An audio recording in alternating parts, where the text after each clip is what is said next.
aí, gente, tudo bem? Começa agora mais um episódio do Atualize Podcast, o seu podcast de atualidades, onde você se informa de uma maneira leve, divertida e sempre com muito conteúdo. Estamos aqui mais uma vez, eu, Aloysio Júnior, com meu grande amigo Augusto Neto. Salve, salve, galera, tudo bem? Sejam bem-vindos a mais um episódio do Atualize-se. Se estamos do lado de cá, um convidado para falar sobre o nosso tema de hoje. Já já a gente apresenta ele, mas aqueles recadinhos iniciais que são sempre necessários. Redes sociais, em primeiro lugar. Estamos com quase 10 mil seguidores. Se bobear, quando a gente lançar esse episódio, já vai ter batido 10 mil seguidores no Instagram. E puxando a orelha de vocês mais uma vez.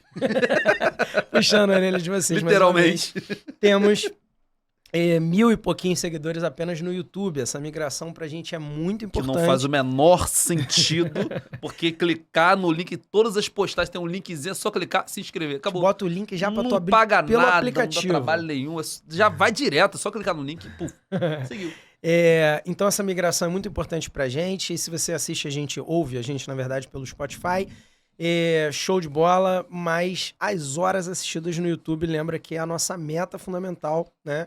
Então, mesmo se você já tiver assistido, puder dar um play lá no YouTube também, assistir de novo por lá, sem dúvida nenhuma, é o nosso principal objetivo agora, bater as nossas metazinhas lá do YouTube para poder começar a tornar esse projeto mais sustentável. Tá? Exatamente. E estamos com uma novidade também, né? O que é o nosso Apoia-se, né? Caso você queira colaborar aqui com o projeto, a gente já anunciou desde o início que é um projeto, até o momento, sem fins lucrativos, mas a gente quer tornar ele mais sustentável para poder, quem sabe, em breve fazer semanal, fazer, enfim, cada vez mais produção de conteúdo para vocês. Então, se você quiser colaborar além das horas assistidas, será muito bem-vindo, mas reforçando que as horas assistidas são mais importantes para a sustentabilidade disso. Teremos uma novidade também essa semana, Teremos. que não podemos revelar agora, mas essa semana não, vamos ter aí. Essa semana a gente tem a reunião derradeira, se bobear já vai ter, enfim. Já vai estar rolando. Tá dando spoiler, Quando a pessoa for ver esse episódio, já vai estar rolando a novidade, então não é uma novidade. Talvez. Enfim. Do que a gente vai falar, cara? Bom, o tema de hoje a gente sempre, eu tava falando isso agora antes de começar a gravação, que nós temos uma aleatoriedade de assuntos, né? A gente já falou aqui sobre guerra, política, economia e questões sociais, culturais. Nosso objetivo é sempre atualizar, trazer discussões relevantes, sejam importantes para a sociedade, para alguém. Então, hoje é um tema bem tranquilo / não para nós, porque é um tema que a gente gosta muito de falar sobre, mas como conversa de bar, né, ali... Mas não é a ideia aqui. Falar com responsabilidade é outra coisa. Falar com responsabilidade é outra coisa. Então trouxemos uma pessoa que é ideal para esse assunto, né? Nós vamos falar sobre futebol e política, futebol e sociedade, futebol e história, futebol e cultura. E aí, quem é o nosso convidado, Augusto? A gente separou uma bio aqui para ler, né? Que o troço é longo. Vamos lá. Professor de História, formado pela UF, mestre em História, Política e Bens Culturais pela Fundação Getúlio Vargas, e autor do livro Onde a Arena Vai Mal, um time no Nacional, a criação do Campeonato Brasileiro de Futebol de 1971, e nosso colega de trabalho, o senhor Daniel Santos. Teve até o aplauso. Teve aplauso. Pô, fiquei até feliz. Teve aplauso. Ele participa do aplauso. Não, o cara participa do aplauso. Tricolor, mas é gente boa. A gente aceita. Então, bom, obrigado pela biografia e tudo mais, enfim. É muito engraçado porque vocês falaram sobre o futebol sendo uma coisa séria ou não. Minha mãe acha até hoje que eu fiz um livro sobre futebol, né? Então ela acha que eu sou formado em futebol. Daniel fala sobre futebol. Não, não é. Eu falo sobre política, eu falo sobre economia. Eu falo sobre muitas coisas, né? Inclusive futebol. Então, assim, basicamente, só que falando, né? Na biografia não tá sou do Meyer, né? Acho que é muito importante. Eu tô falando sério, cara. É muito importante você falar isso. De onde você veio. Porque de onde você veio vai condicionar toda a tua formação posterior. Ou não, né? Tem gente que a gente sabe que vive no mundo da lua, né? Totalmente alienado. Mas isso influencia toda a sua formação posterior. Eu entrei pra faculdade querendo falar sobre Revolução Mexicana. Caraca. Existia aquele evento em que o Pancho Villa e o Emiliano Zapata sentam na cadeira do presidente, né, do México. É um evento que, para mim, era assim, sensacional. 100 mil pessoas do povo tomando a cidade do México e o povo no poder e tudo mais. Depois eu fui mudando e aí eu quis falar sobre África. Então, durante muito tempo, eu trabalhava, eu pesquisava a intervenção cubana. Tem até um livro pronto sobre isso, só que, enfim, um dia, quem sabe, quando tiver tempo. Sobre a intervenção cubana na independência de Angola.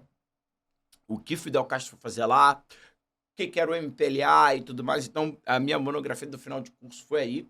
Cheguei a fazer uma pós-graduação em História da África e do Negro no Brasil, focando, né, a questão da intervenção cubana em Angola. E aí depois eu fui juntar duas coisas que eu gostava muito. Futebol e ditadura civil-militar. Porque para mim é ditadura civil-militar e cada dia mais reforça essa ideia. Ditadura civil-militar. Mas enfim. Não é? E aí eu juntei os dois. E aí, porque o campeonato em 1971 sempre foi uma questão. Né? Por que o Brasil não tinha um campeonato brasileiro de futebol? Ah, porque os estaduais eram fortes. Beleza, mas em 71 alguém chegou e falou, vamos criar um campeonato de futebol. E foi na época da ditadura. E foi na época do milagre econômico. Na época do auge do apoio popular à ditadura civil-militar. Governo Médici. Um ano depois da Copa do Mundo, da vitória, do tricampeonato da Copa do Mundo de 1970. E aí eu fui correr atrás. Né? E, cara, gosto muito do tema, mas não vejo isso como uma amarra, né? Daqui a pouco vamos fazer uma outra coisa aí, vamos lá. O que falta é tempo, cara. O que falta é tempo pra... Né, aprofundar um pouco mais. Por exemplo, eu tinha um projeto de doutorado já encaminhado que era sobre a criação da CBF. Caraca. Quando sai de CBD e vai para a CBF. Né? Então, tem coisa aí. Né? Tem bastante coisa legal sobre... Mas tem que ter tempo. Né? Então, um dia vamos pensar. Você falou sobre o livro. E aí, assim, conta pra gente como foi o processo assim, de construção. Então, não é um projeto de construção do livro, né? Porque é a dissertação de mestrado. Então, quando eu entrei, eu tinha mais ou menos um embrião na minha... Né, tava lá, como é que eu vou fazer isso? E são 2 anos de mestrado. Então, e no primeiro ano foi só matéria. Eu peguei 4 matérias.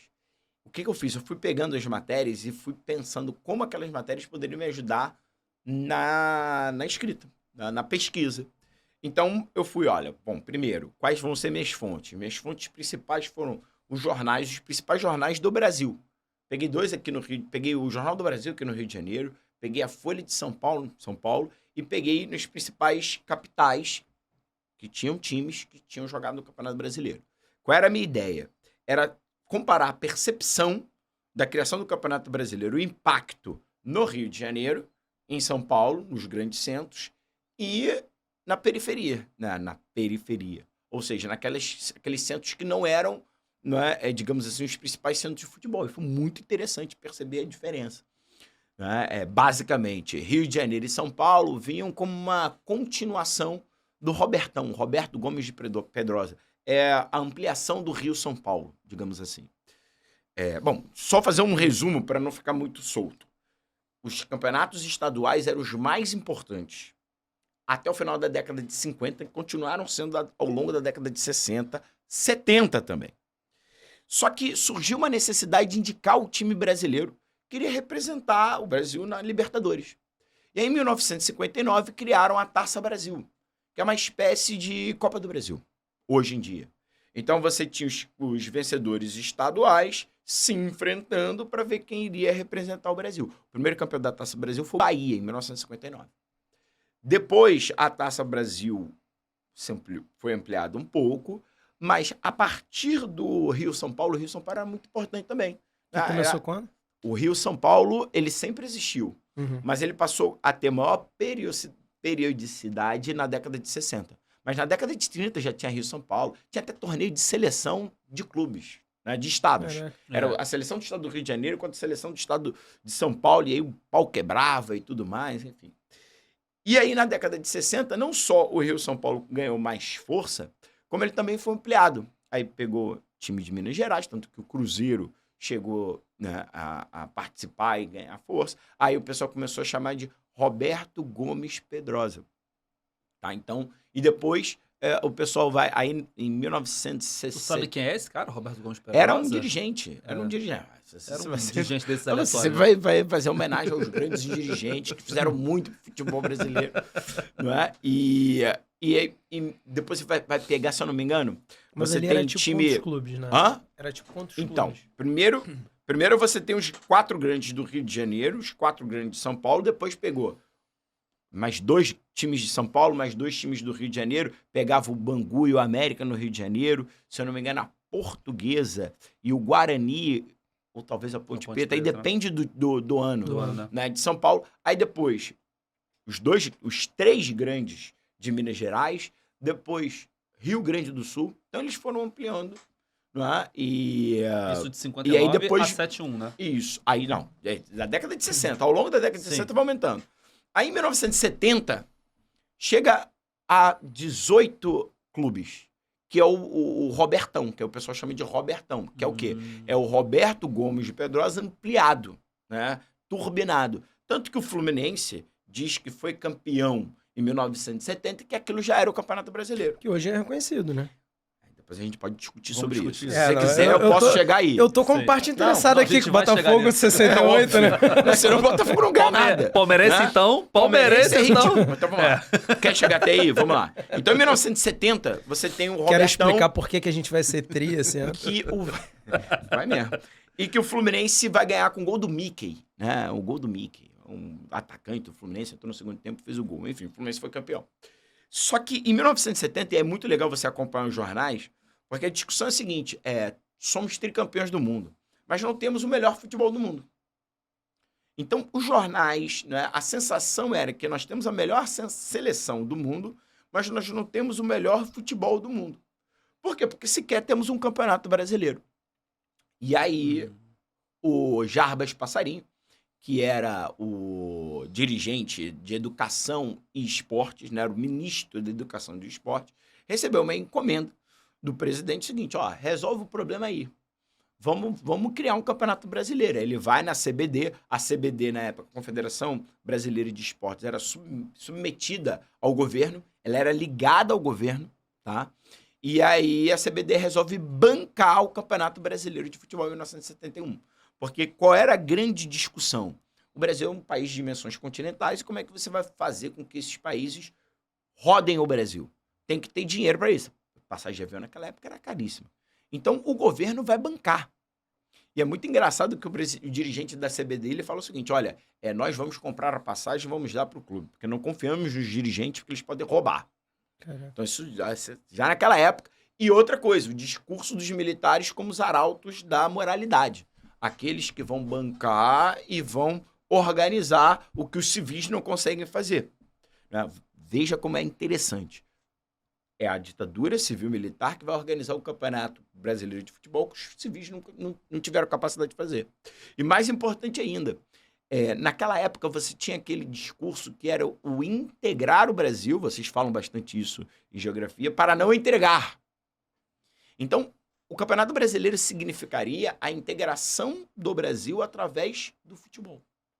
Não tem coisa melhor do que isso. Né? Só que aí ele surge em 1971, com 20 clubes, né? O Atlético Mineiro é o campeão. Acho que é o único... O único título deles. Não, o único não. Não, o agora é Atlético 22. ganha agora. Em 21. Agora é 21.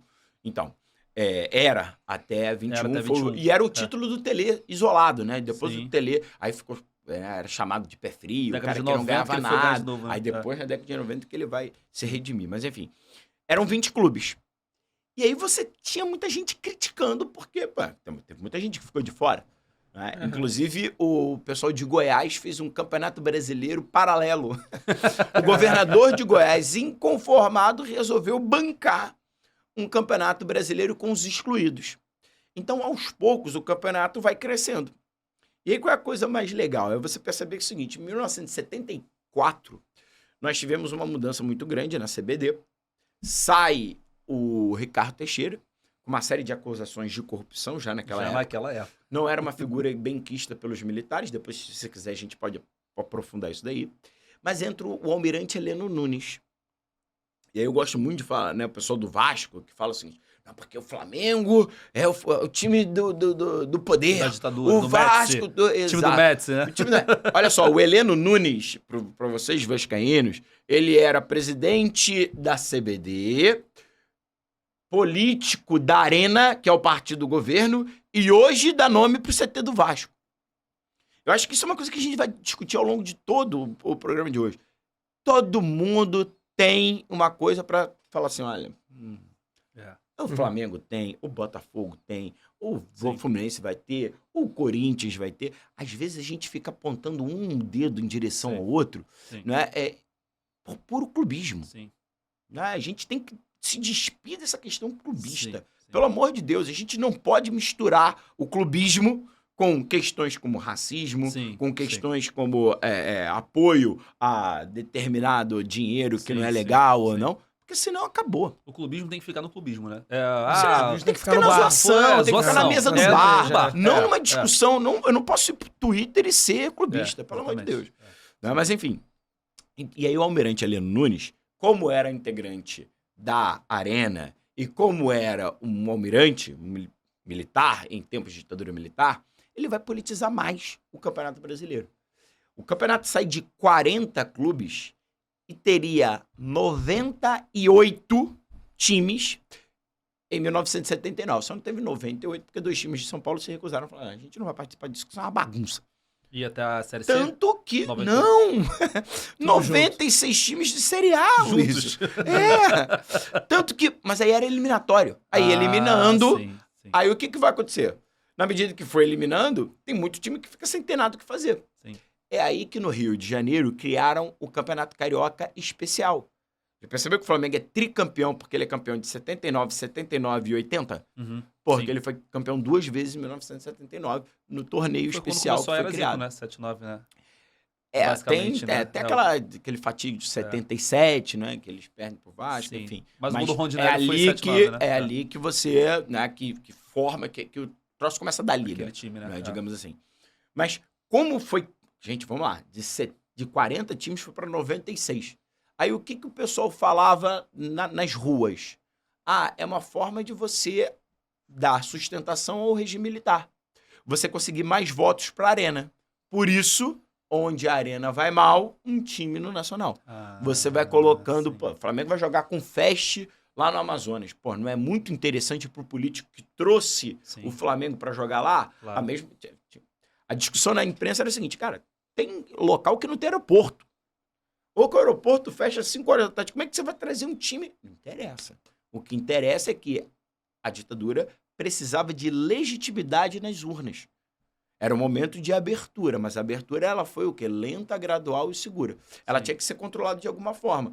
E aí você tem que conseguir votos. Para conseguir votos, uma das coisas é colocar um time no Nacional. Então, por isso que você tem a ampliação do campeonato. Essa expressão, essa rimazinha foi tua na criação do título? Não. Era povo. Eu peguei o que o povo falava nas ruas e fui tentar investigar. Né?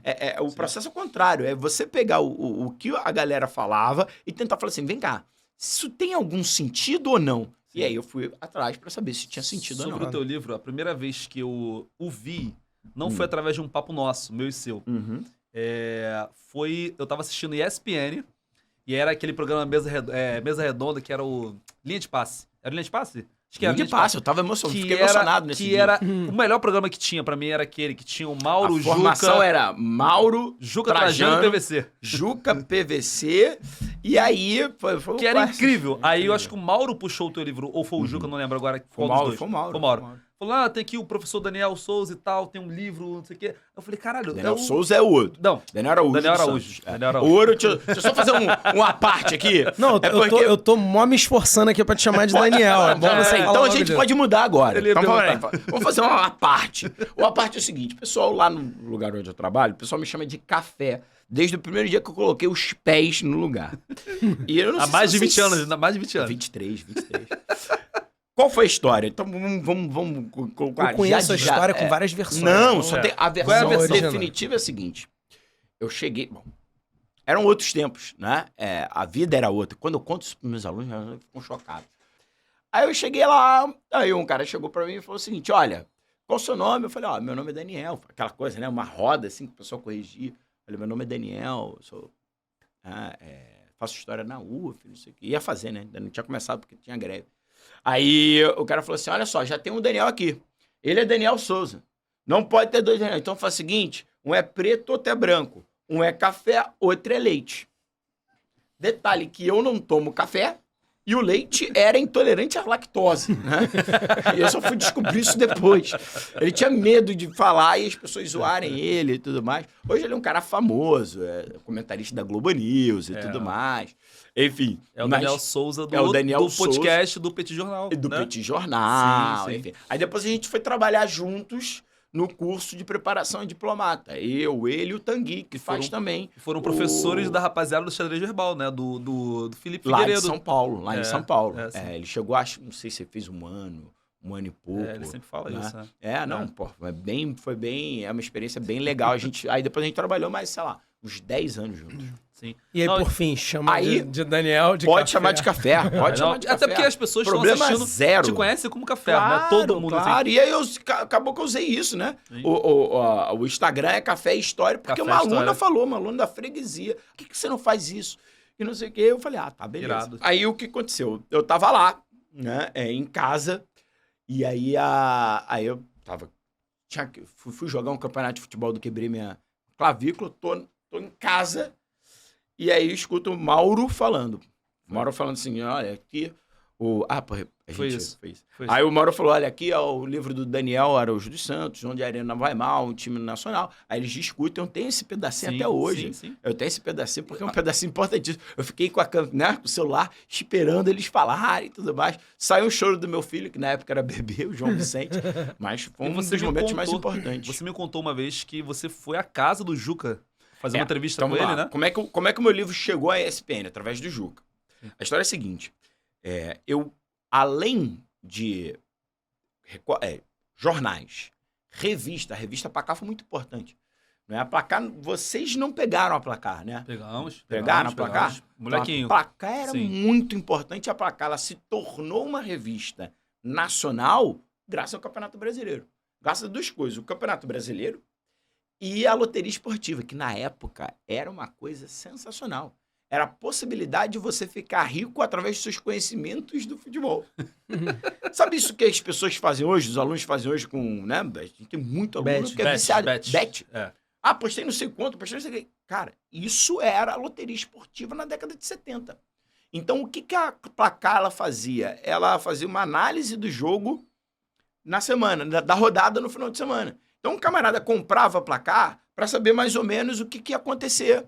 Qual era o time que estava melhor, qual era a aposta da Placar e tudo mais. Então, a Placar era sensacional. E quem era o diretor da Placar? O Juca. O Juca foi o diretor da Placar durante muito tempo. Sim. Falei, eu tenho que entrevistar esse cara. E ele foi muito solícito. O Juca Kfouri é uma das pessoas mais sensacionais que eu tive relação. Porque, assim, eu mandei um e-mail para ele, Augusto. Eu falei assim, olha, eu estou fazendo um livro sobre isso. Ele, tá bom.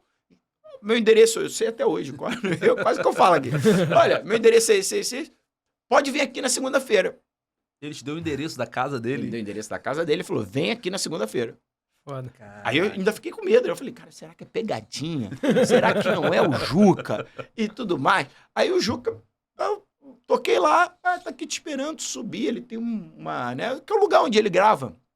Hoje em dia ele não vai mais pros estúdios, vai pra lugar nenhum. Ele fica lá na casa dele. E aí eu fui lá, ele sentou, pô, quer o quê? Suco de laranja? Suco de laranja. Aí eu fiz a entrevista em 1h30. Então, perguntei tudo pra ele. E depois ele, vamos ficar resenhando. Gostei de você. Cara, a gente ficou mais 1h30 resenhando. Falando de futebol, disso, daqui. Cara, ele é uma figura sensacional. E ele foi muito bom também para abrir portas. Ele falou, você pode entrevistar tal e tal pessoa. Esse daqui seria legal. Então, fui correndo atrás. Por exemplo, você que é Botafogo, uma das entrevistas mais emocionantes que eu fiz para a preparação do livro foi do Rob Porto. Rob Porto. Roberto Porto, que é o pai do Rob Porto. Ele era botafoguense doente. Você não lembra, não? Ele chegou a fazer, não sei se chegaram, na época da ESPN. Da ESPN original, sim. Existia um programa que era Loucos pro Esporte. E ele tinha um bigodão. Não lembro dele, né? Depois bota aí. Depois corram atrás. Ele era uma enciclopédia. Era na época do Canalha, do Ju Canalha? Isso. Não. Era o Loucos pro Futebol. Era o PVC que capitaneava. Tinha aquele cara que hoje em dia é especialista em Corinthians, que tem vários livros sobre o Corinthians, esqueci o nome dele agora, mas enfim. Esse Roberto Porto, ele era do Jornal do Brasil, era o grande nome do Jornal do Brasil.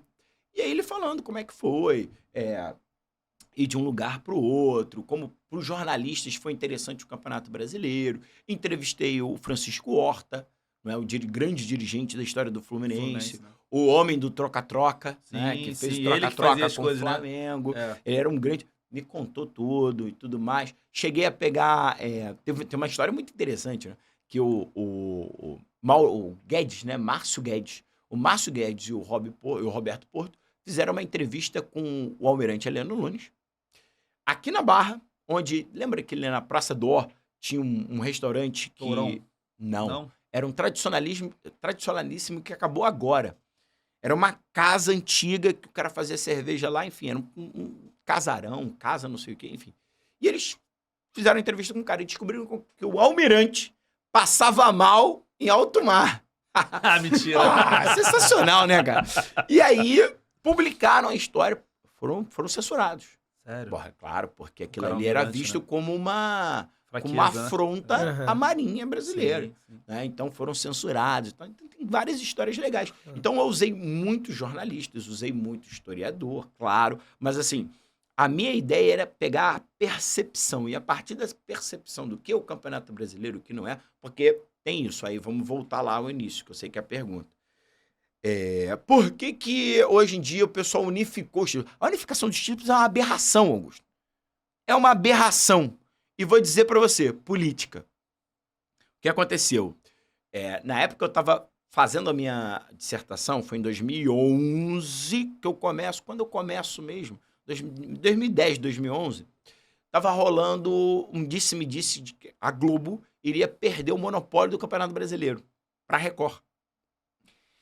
E existia um movimento no Clube dos 13 para fazer isso. E o Ricardo Teixeira, que é o presidente da CBF, falou, ó, só por cima do meu cadáver. Eu não vou permitir isso. O que ele fez para fragmentar os clubes? Os clubes eram juntos no Clube dos 13 e todos eles negociavam de forma conjunta com a Globo e poderiam levar o Campeonato Brasileiro para a Record caso a proposta fosse mais interessante. Uma das coisas que ele fez para fragmentar os clubes foi a unificação dos títulos. Por quê? Porque alguns eram favoráveis, outros não são. Aí, aqueles clubes que eram favoráveis, como Botafogo, como Santos, o dossiê para a unificação dos clubes eu tenho até hoje. Sai do Santos. O Santos queria justificar que o campeonato Roberto Gomes Pedrosa e a Taça Brasil eram tão importantes, era uma equivalência em campeonato nacional, o que não foi, nunca foi. Né? Mas eles fizeram isso e foi uma forma de acabar com o Clube dos 13. Uhum. Acabou com o Clube dos 13, você teve a unificação dos títulos, aí pegaram Pelé, tem uma foto histórica do Pelé recebendo as medalhas de campeão do brasileiro, e aí o negócio acabou o Clube dos 13, os clubes passaram a negociar individualmente. O primeiro clube que fez isso foi o Botafogo. O Botafogo negociou um acordo com a CBF, com a Globo, falou assim, agora a gente ganhava 5 milhões, agora a gente está ganhando 50. Só que o Flamengo ganhava 10 e passou a ganhar 110. Então a diferença entre o Flamengo e o Botafogo ficou muito maior. Ou seja, o Botafogo foi a pior coisa que tem. Mas ele bate no peito e diz que é campeão. Entendeu? Então a unificação dos títulos é uma ação política do senhor Ricardo Teixeira para defender os seus interesses econômicos, pessoais, tudo mais. Foi isso que aconteceu. Depois podem correr atrás disso. Uhum. Eu ia perguntar sobre isso, cara. Não sobre o campeonato em si, mas sobre o contexto todo, né? Todo esse background das duas coisas que você falou que gosta muito de falar, né? Da ditadura civil-militar e do futebol. Que, assim, me chamou muita atenção, razoavelmente recente agora, quando a gente teve uma final da Libertadores, depois de briga de torcida lá em Buenos Aires, né, do River e do Boca. Eu chamo isso de falta de amigo. Eu acho que quem tem um bom amigo não faz certas merdas. Assim, quem tem alguém pra virar e falar, não, irmão, não faz isso não. Não vai pra Madrid. A Libertadores da América pra Madrid. Mas né? é negócio. Eu acho que... não, claro. Mas assim, pô, sei lá, faz em Lisboa, pelo menos. Mas, assim, não, em qualquer outro lugar. Mas você já parou pra pensar que a partir dali criou-se a ideia de Final única. Final única, é. O E que dinheiro... pra América Latina é meio zoado, né? Total, É, não é meio sim. usado. É total. Cara, foi ali que os caras perceberam o seguinte, uma final única a gente pode fazer Dá muito dinheiro. Uhum. Muito. Algum de vocês já foi pra Assunção? Não. Quando você vai pra Assunção, você desce no aeroporto que fica em Luque. Né? Luque é a cidade do lado, que é a cidade onde tá a Conmebol. Amigo, a sede da Conmebol é uma coisa assim absurda. O dinheiro que eles fazem com a Libertadores e com a Copa América não tá no gibi. Então é tudo dinheiro, business. Sim. Né? Não, É claro. um business. Aquela coisa assim, é ridículo um torneio que é uma homenagem aos Libertadores da América ter uma final em Madrid, que era a metrópole, né, desses times. Esses Libertadores lutaram contra a Espanha. É patético. Mas o dinheiro tá acima de tudo, amigo. Então os caras não estão nem aí. Você acha lá que o presidente da Conmebol tá preocupado com o valor histórico da Libertadores? Nada. Ele quer... Se é difícil chegar no Equador... Pô, Flamengo fez uma fé no Equador. Né? Os pacotes eram, sei lá, 12, 13 mil reais. O estádio ficou parcialmente vazio. Não tá nem aí. Ele não tá nem aí. Ele quer botar o dinheiro no bolso. Não, total, comercialmente é. Né? Mas eu digo assim, a GAF em si, Claro. né, só me provocou Claro. a ver como que, às vezes, o conhecimento histórico e político sobre o que acontecia na época, né, ele te joga luz sobre determinadas coisas que as pessoas insistem em, não, mas isso é futebol, isso é futebol olha e tal. só. E aí eu queria que você falasse sobre essa relação na época da ditadura civil-militar aqui. Gente, não existe essa história de que, é só futebol, vamos tirar a política. Pelo amor de Deus, que coisa mais patética do que o Thiago Leifert defender um troço desse? Que ele fala de futebol, não fala de política. Como, né? Isso é ridículo. Gente, tudo o que a gente faz é política. Eu tô aqui, eu tô agindo de forma política. Eu tô falando, eu tô sendo um animal político. Não existe o ser apolítico. Você pode dizer que é apolítico, mas você é político. O próprio Thiago Leifert tem claramente o lado dele na política, que não é o meu. Graças a Deus. Onde ele tá, eu tô do outro lado. Né? É uma figura que eu não quero ter relação. Mas ele é político. O discurso dele é político. Então, assim, não existe isso. Com relação à ditadura, eu acho que a grande sacada do meu livro, da minha pesquisa, é falar o seguinte. E aí o pessoal da esquerda me bate por isso. O futebol, ele é usado pela ditadura civil-militar, mas ele também se usa da ditadura civil-militar.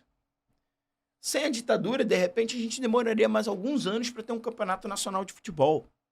Vários foram os dirigentes que usaram o futebol e a projeção nacional para conseguirem cargos políticos, para conseguirem projeção nacional. Então, assim... Por exemplo, o Flamengo tinha o Márcio Braga, que de presidente do Flamengo virou deputado federal. Sim.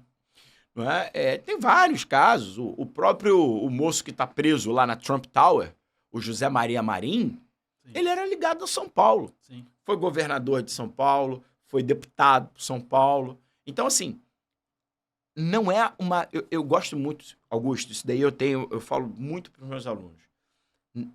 Existe uma circularidade, né? Você, por exemplo, a mesma coisa que... Eu sei que eu sou patinho feio nisso, porque eu não consigo concordar com o conceito de populismo.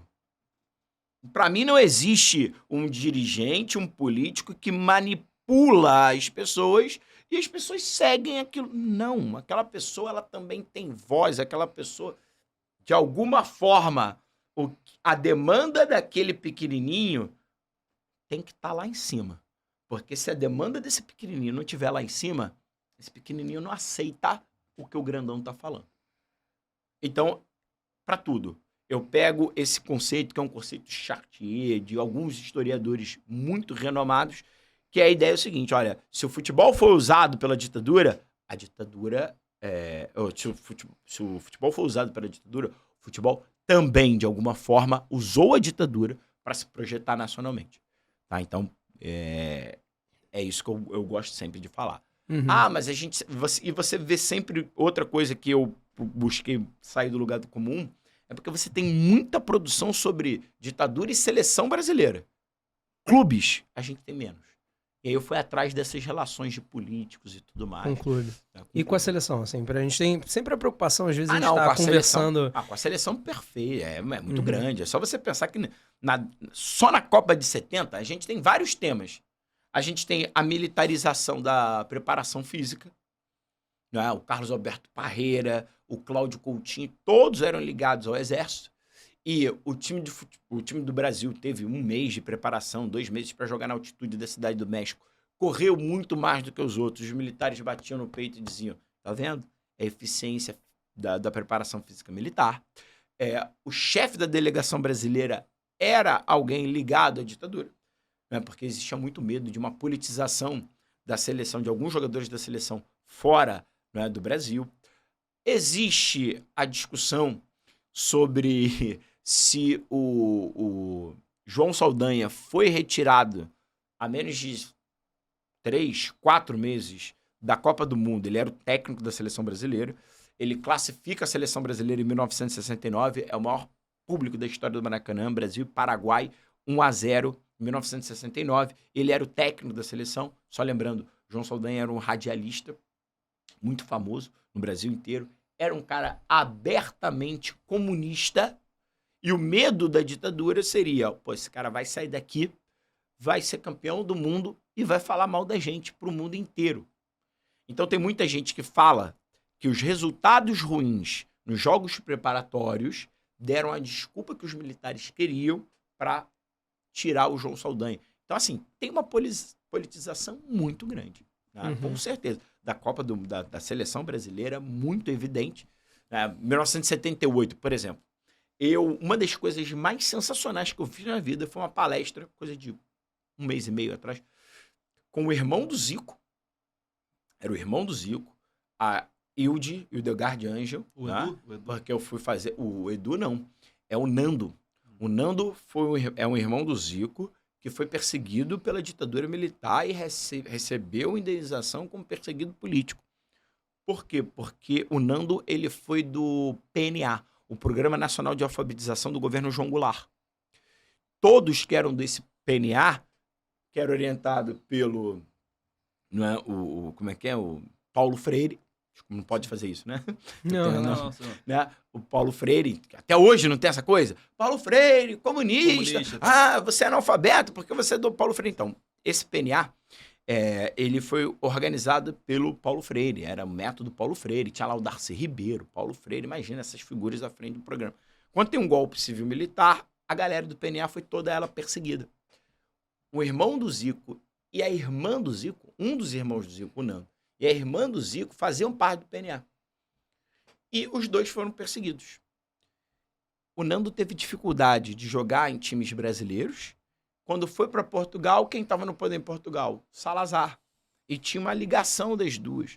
E os dirigentes falaram para ele abertamente, olha, eu estou te tirando do time porque você é visto como um cara perigoso aqui. Queriam prender ele em Portugal. Ele saiu fugido de Portugal e tudo mais. E eu dei uma palestra com ele.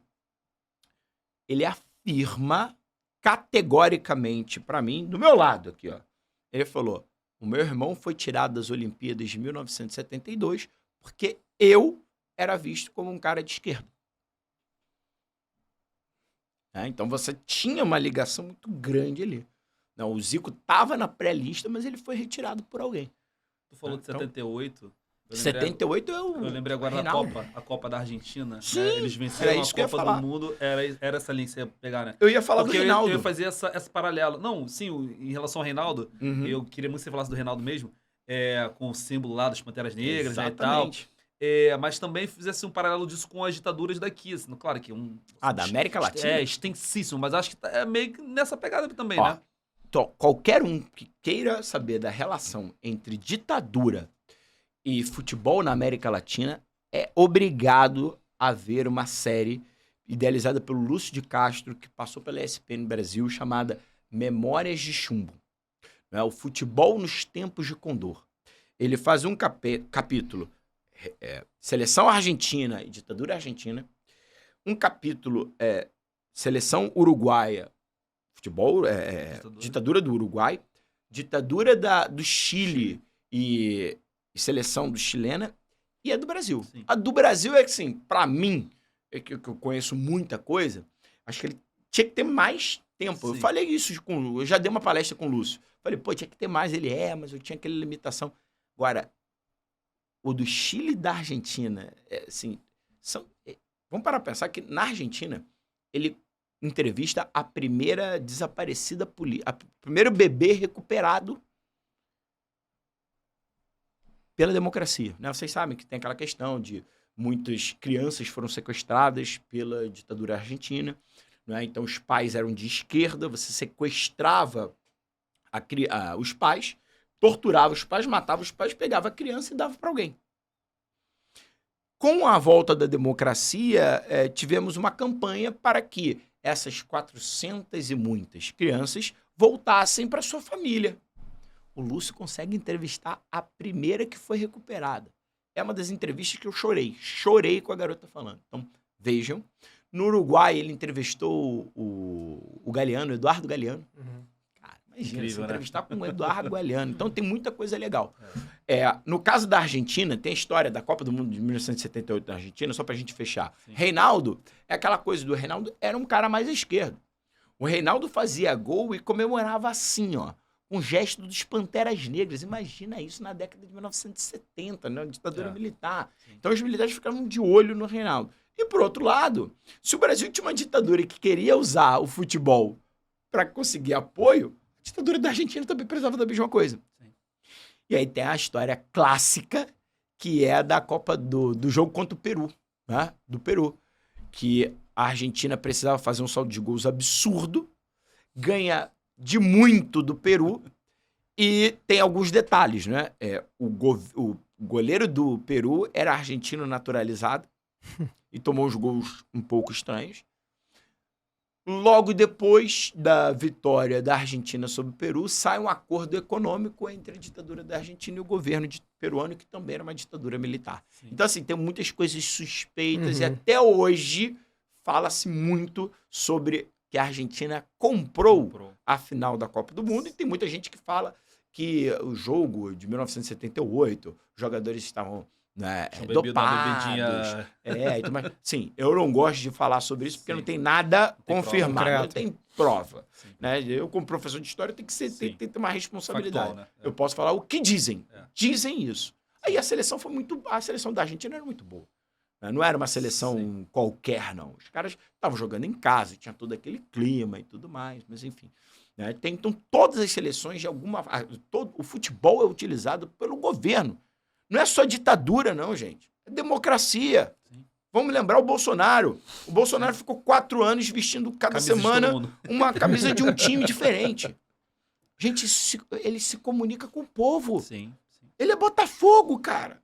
O Bolsonaro aqui no Rio de Janeiro é Botafogo. Eu não lembro dele com a camisa do Botafogo, mas lembro com a camisa do Fluminense, do Palmeiras. Em São Paulo é Palmeiras, né? Ele é paulista. Então ele era palmeirense, quando chegou aqui no Rio de Janeiro, ele virou Botafogo. Mas assim, ele virou um presidente de todas as torcidas do Brasil. Uhum. Então assim, o Lula... História do Lula do Então, Corinthians. eu gosto sempre de falar assim, mas você falou do Bolsonaro, então tá bom, vou falar do Lula também. O Lula, quantas vezes o Lula fazia metáfora de futebol? É como num jogo de futebol, né? A gente... Ponto. É o estádio do Corinthians, né? Exato. Ali teve... Exato. O estádio do Corinthians a gente sabe que foi um presente pro Lula. Foi presente, Um claro. presente pro Lula. Então, assim, claro, o futebol, a democracia, a ditadura, os regimes usam o esporte. Eu acho que é muito importante você falar isso, porque para sair da ideia de é só futebol, né? Uhum. Eu sei que você tem uma fala assim muito forte em relação ao racismo e às vezes polêmica para quem não compreende a forma como você se coloca, né? Polêmica eu digo assim, Mas eu sou polêmico mesmo. as pessoas falam, os argentinos são racistas, Quantas filhas da vezes a gente já puta. discutiu isso, né? Eu e você já conversamos várias vezes juntos. Várias. E aí eu queria que você falasse sobre assim, você acha que a gente tem tido mais casos de racismo no futebol nos últimos tempos? Ou eles têm ganhado mais luz por conta das redes sociais? E eu queria que você falasse assim, explica para as pessoas por que você acha que não é assim, não é o argentino que é racista, ou o uruguaio. Como é que você enxerga essa questão do racismo? Vamos lá. E aí depois... Vamos por parte, né? Vamos por parte. Aí eu Acho que é continuo melhor, pelo- porque senão... Né? Então vamos lá. Você perde. Eu tinha um grupo de WhatsApp com a Aloysio, né? E eu saí do grupo depois que o cara falou que o Márcio Araújo era útil e o Arrascaeta não jogava nada. Eu falei, não dá. O Arrascaeta não dá pra continuar. Não fui eu que falei isso, tá aqui, claro. Não fui eu que falei. Ah, não dá. Thiago, te amo, mas o Arrascaeta é craque, tá? Enfim. Mas a gente discutia muito isso. Porque assim, cara, será mesmo que a Argentina, é só na Argentina que existe racismo? O argentino é mais racista que os demais? Então, vamos lá, por parte. Sua primeira pergunta é, você acha que estão tendo mais casos de racismo? Não. Sempre existiram. Muitos. Agora, eu acho que tem duas coisas que são muito importantes. Primeiro, as redes sociais e filmagem, né, cara? Né? A tecnologia, você saca a sua câmera, você filma ali e aí você sabe o que está acontecendo. Então, isso ganha muita mais repercussão. E tem um outro ponto que a gente tem que entender. O jogador brasileiro e os negros em geral, mas acho que no Brasil, Estados Unidos e Brasil, acho que estão lá à frente disso, eles têm mais consciência que aquilo é racismo e que ele não vai aceitar aquilo. Sabe como era visto o cara imitar o macaco? Uma provocação de futebol como outra qualquer, inclusive pela imprensa. Agora não. Agora a gente fala, isso é racismo. E aí você tem uma mobilização da sociedade brasileira para prender o preparador físico do time peruano. Sim. E aí vamos lembrar que aí o técnico é o Fossati, que é um uruguaio, que falou o seguinte, não tem nada demais. A torcida dele xingou a gente também. Ele quis equiparar o xingamento, uma provocação, com o racismo. Ou seja, ele naturaliza, ele tem um discurso de antigamente, que é a naturalização, que é coisa do futebol. E mais, no jogo de volta, existiram vários problemas com a delegação do Corinthians, ameaçaram não ter jogo, que não sei o quê. E lá, tiraram foto, aí mais uma vez, a tecnologia, as redes sociais, de um torcedor peruano com nazista. Então assim, cara, não é só a Argentina. Na Bolívia, o jogador brasileiro vai para a Bolívia e é chamado de macaco. Eu não tô... Aí veio a discussão. Ah, você está passando pano pro argentino. Eu só tô dizendo que o racismo tem lá e tem aqui. O torcedor que fez gesto de macaco no jogo do Atlético Paranaense acabou de ser... A denúncia nem foi pra frente. No estado do Atlético Paranaense tem foto do cara, tem vídeo do cara imitando macaco. Então a gente também é racista? Sim, somos. Sim. Somos racistas, como os argentinos são racistas, como os peruanos são racistas, como os bolivianos são racistas, como os espanhóis são racistas. O racismo tá aí, cara.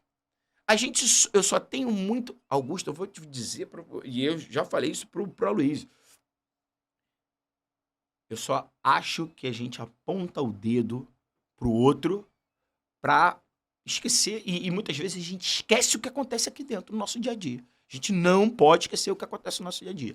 Antes de acusar o argentino de ser racista, acusa o camarada que tá aqui do lado. Vamos se preocupar primeiro com o nosso quintal, para depois a gente se preocupar com o quintal dos outros, porque a formação da sociedade é completamente diferente. Vamos se preocupar aqui com a gente. A minha pergunta na sequência, né, disso é que a gente estava conversando, a gente foi dar uma aula junto e eu perguntei isso para você, né? Se você achava que a Espanha, isso foi dentro de uma fala do Guardiola no caso do Vinícius Júnior, né? E aí eu perguntei para você assim, você acha que a Espanha, dentro do contexto europeu, ela tem casos de racismo patológicos mais evidentes, mais explícitos? Isso tem alguma relação com a ditadura do Franco, que se a gente pensar, por exemplo, a Alemanha e Itália, elas acabaram com seus nazifascismos na Segunda Guerra, né? E acabaram, assim, com os governos, né? Não com os movimentos. E Portugal e Espanha, eles tiveram ainda uma extensão desse neofascismo. E aí você acha que tem alguma relação disso com a Espanha? Ou é só simplesmente assim, aconteceu agora com o Vinícius Júnior e isso tem luz, porque o Vinícius Júnior é um cara que se posiciona. Não, a sociedade espanhola é mais racista. Sem dúvida nenhuma. E, assim, não tô dizendo que é mais racista. Assim, vamos melhorar. Vamos melhorar?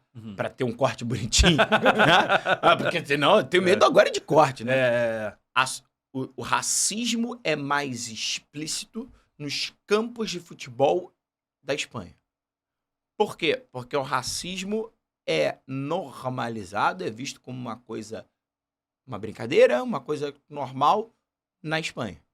É só a gente lembrar que o presidente da Federação Espanhola se candidatou a deputado, alguma coisa do gênero, no final da década de 70, pelo partido que era herdeiro do franquismo. Então, é um camarada que aceita tranquilamente. Você teve o caso do jogador da torcida do Rayo Vallecano, que é uma torcida mais à esquerda, sendo punida porque fazia gestos contra o jogador que era mais à direita. Ou seja, uma torcida mais à esquerda é punida e uma torcida mais à direita não.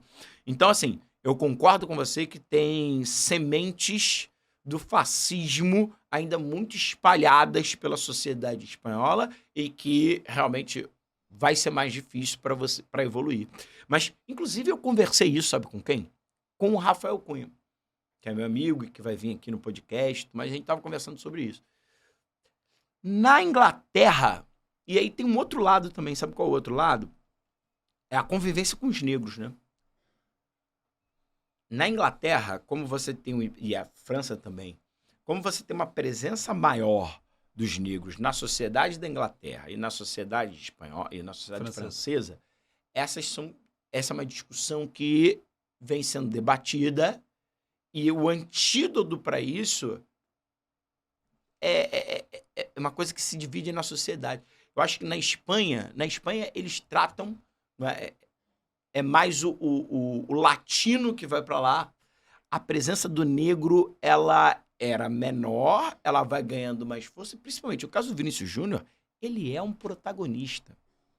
Isso incomoda. Esse moleque incomodava. Não é só na Espanha. Brasil, esse moleque incomodava no Brasil, cara. Era o Neguebinha, né? Neguebinha. O Brasil era racista com Vinícius Júnior. A gente não pode esquecer, antes de todo mundo fazer movimento, pelo Vinícius Júnior, o Brasil era racista com Vinícius Júnior. Ponto. E esse moleque tá mudando a história, cara. A gente teve encolhimento da extrema-direita espanhola. Eu tenho certeza que o Vinícius Júnior tá fazendo escola, sabe por quê? Porque ele é de uma outra geração. Já pararam pra pensar nisso também? Sim. Mas ele tá sendo bem orientado. Ele é de uma outra geração, ele é de uma geração que não aceita o racismo como a minha geração aceitava, como a geração anterior normalizava mais. Esse moleque não vai aceitar. E ele tá fazendo história no futebol da Espanha e do mundo, cara. Sim. Uhum. Do mundo. Então a gente não pode esquecer isso. Tá? Mas concordo que o fascismo tá ali, as sementes estão ali, mas existem outras questões. Sim. Porque senão, por exemplo, por que o racismo em Portugal também é muito grande, né? Sim. Muito grande. Sim. Mas como é que Portugal acabou com a sua ditadura? À esquerda. Sim. Tendo um movimento como a Revolução dos Escravos, colocando o Partido Socialista ao poder. Não estou dizendo que Portugal não tem, não. Mas acabou de uma forma diferente que a Espanha. Então, assim, são estágios diferentes da luta contra o racismo. Eu acho que a gente sempre tem que lembrar disso. Como os Estados Unidos estavam no estádio à frente do nosso. Muita coisa que a gente faz na pegada dos Estados Unidos. Não que a gente tem que imitar tudo, mas lá muitas discussões estão muito à frente com relação ao comportamento do que a gente tem aqui. Tu falou da convivência na sociedade inglesa, eu lembrei de um dado, é que a cidade inglesa que tem a menor índice de islamofobia é a cidade de Liverpool, porque é onde joga o Salah, né? E aí a convivência com muçulmanos, com o Salah se posiciona. Mas tem uma outra questão em Liverpool que é muito importante. Sim. É a cidade, é uma das cidades mais à esquerda. Sim. É uma cidade que tem que dialoga mais com o socialismo e é uma sociedade que tem muitos problemas econômicos também. Sim. Então, assim, concordo que o Salah você tem um ídolo que é muçulmano e você aprende a conviver com aquilo. Comemora gol. Isso é muito importante. Sim. Né? Por exemplo, um dos principais hooligans da Inglaterra é um negão de 2 metros de altura, que era do West Ham. Bizarro, né? Então quer dizer, você tem ali na sociedade, working class ali, muitos eram negros. Né? Então, mais uma vez, então você está dizendo que não existe racismo na Inglaterra. É óbvio que existe. Pra caramba. É óbvio que existe. Mas a gente está dizendo que as discussões elas estão em patamares diferentes. Sem dúvida nenhuma. Cara, eu queria falar de uma outra coisa, um outro assunto que tá muito Nossa, se sendo você quiser passar discutido. por vários assuntos e falar pra Não, abreviar, de boa, porque de eu boa. falo quando eu começo. Não, tá tranquilo. E esse é um assunto que vai abrir muita coisa. Hoje em dia, assim, talvez nos últimos 20, 25, 30 anos, a gente teve muitos mercados da vez alternativos no futebol, né? Que levavam nossos jogadores, levavam nossos técnicos, enfim, sempre ou quase sempre de seleções que não eram tão destacadas assim, Uhum. né? Então a gente teve o Japão, a Coreia, a China, num dado momento que teve uma brincadeira que Claro. tava levando o time do Corinthians inteiro, aquele time que foi campeão Campeão. brasileiro. Renato Augusto. Isso, um monte de gente. O Oriente Médio sempre esteve ali, mas tem altos Na e década baixos. de 70 era muito, Augusto. No Oriente Médio? O Zagallo foi pra lá. Tem um caso do Rivelino, que teve passaporte confiscado e tudo mais. Uhum. Na década de 70 teve esse boom do Oriente Médio. Aí, concordo com você que depois você teve o boom Europa, que é quando a Europa se abre, quando você tem a lei Bosman, se eu não me engano, que é quando você abre o mercado pros estrangeiros. Final da década de 80 foi Europa e Japão. O Zico como pioneiro, abrindo lá o mercado japonês e tudo mais. Né? O Alcindo, que vendia a peruca, né? E tudo mais. Você pega aqui o final da década de 90, ainda era muito Europa. Muito Europa. E aí você fala dos anos 2000. China, é isso que você está mapeando. China, sim. tentando trazer o futebol e fazer do Rússia futebol. também Lembra que a subiu gente muito. teve uma Copa do Mundo na China, né? Sim. Então foi a Copa do Mundo de 2002. Não, 2002 era China? Não, Não, Coreia e Japão. Coreia e Japão, mas ali... Não, Olimpíadas de Então, 2008. não, mas ali no futebol, ali quando o Japão fez, a China falou, opa, peraí, também queremos aí. Isso daqui é um negócio que tá dando Mas dinheiro. a minha pergunta não ia ser no business da coisa, ia ser numa coincidência ou não de que todos eles não são potências tão fortes assim em termos de seleções, né? E parecem, agora no caso da Arábia Saudita, que é a bola da vez, é muito evidente, né? Estão até usando uma expressão lá fora de sport washing, né? Sem dúvida nenhuma. Utilizar do esporte para poder meio que aliviar a barra, tirar um... Às vezes uma coisa, quando você vai para a Coreia, por exemplo, uma coisa mais soft power, quando você vai para uma Arábia Saudita, para a China, uma coisa mais meio pão e circo. Enfim, essa coisa de tentar aliviar problemas internos com as ligas de futebol, a popularização do esporte e tal. Como é que você faz um apanhado disso? Então, cara, eu acho assim, isso vai naquela esteira de como o futebol é utilizado sempre por governos. Uhum. No caso da Arábia Saudita, tá claro, né? Uhum. A Arábia Saudita não pode deixar o Catar ter um time de futebol como o PSG, né? E não pode deixar o Catar sediar a Copa do Mundo. Ela vai fazer de tudo para sediar a Copa do Mundo. Por quê? Porque ali é uma demonstração de força dentro da região. Uhum. Então eles vão gastar quanto dinheiro eles puderem para fazer da liga deles forte, para tentar fazer da seleção deles forte, mas principalmente para atrair a Copa do Mundo e mostrar para o mundo o seguinte: olha aqui, ó, somos fortes. A gente está discutindo sobre a Saudita agora. Uhum. E claro... Só contextualizando para quem não tá tão pegado nisso, tá? A Arábia Saudita recentemente estatizou praticamente 5 times principais, né? Pegou lá os 5 principais clubes e tal, comprou... É um fundo de investimento fez um que fundo tem... de investimento que é ligado ação. à família real saudita. E assim, a gente está falando, quando ele citou o Catar, de 2 países do Oriente Médio, 2 países árabes islâmicos e 2 países que são monarquias, né? E que virou um duelo que é econômico, mas também que é um pouco de ego entre monarquias ali dentro do Oriente Médio, né? Disputa o de poder. Mohammed, o Bin Salman, ele é dono do Newcastle. O Bin Salman. O E aí rei da Arábia lembra... Saudita. Isso é muito... Então, aí é bem legal a gente lembrar disso, né? Assim... E o Grupo City também tem vindo. O Grupo City é da Emirados Árabes. Né? Dos Emirados Árabes. O Bin Zayed. Outro Mohammed. outro rei, é outra monarquia. São 3 ali, né? Uhum. Aí vamos lá. Lembra do que aconteceu com o Newcastle. Sim. Newcastle é um time tradicionalíssimo da Inglaterra. E aí veio a discussão sobre... Olha, eles querem comprar o Newcastle. A cidade permite ou não? A Liga Inglesa permite ou não? A população, a maior parte, falou o seguinte: a gente precisa de investimento. Tem uma monarquia lá, sim. É uma ditadura, sim. Mata jornalista. Mas a gente precisa do nosso time bem para atrair investimentos E a cidade de Newcastle é uma cidade que tá em decadência, assim como Manchester, cara. Sim. Assim, a gente sempre fala assim, mas o Manchester United... Gente, o Manchester City é um time tradicionalíssimo na Inglaterra. Eu fiz até um post no Café História sobre isso, Sim. porque eu tava discutindo com um amigo, né? Mas é dinheiro de sujo. É um time sem tradição. Cara, é um time com tradição. Nos primeiros 50 anos da Liga, né, do século XX, o Manchester City chegou à frente do Manchester United mais do que o contrário. Aí o Manchester United tem dinheiro, tem um aporte, tem tudo mais. Eles também queriam. É pegar times... A diferença é de onde vem, né? E aí, a família gente, norte-americana do olha United. só, vamos lá. Se a gente for investigar da onde veio o dinheiro de cada clube, a gente vai sentir cheirinho Real ruim. Madrid, cara. Real Madrid. Real Madrid.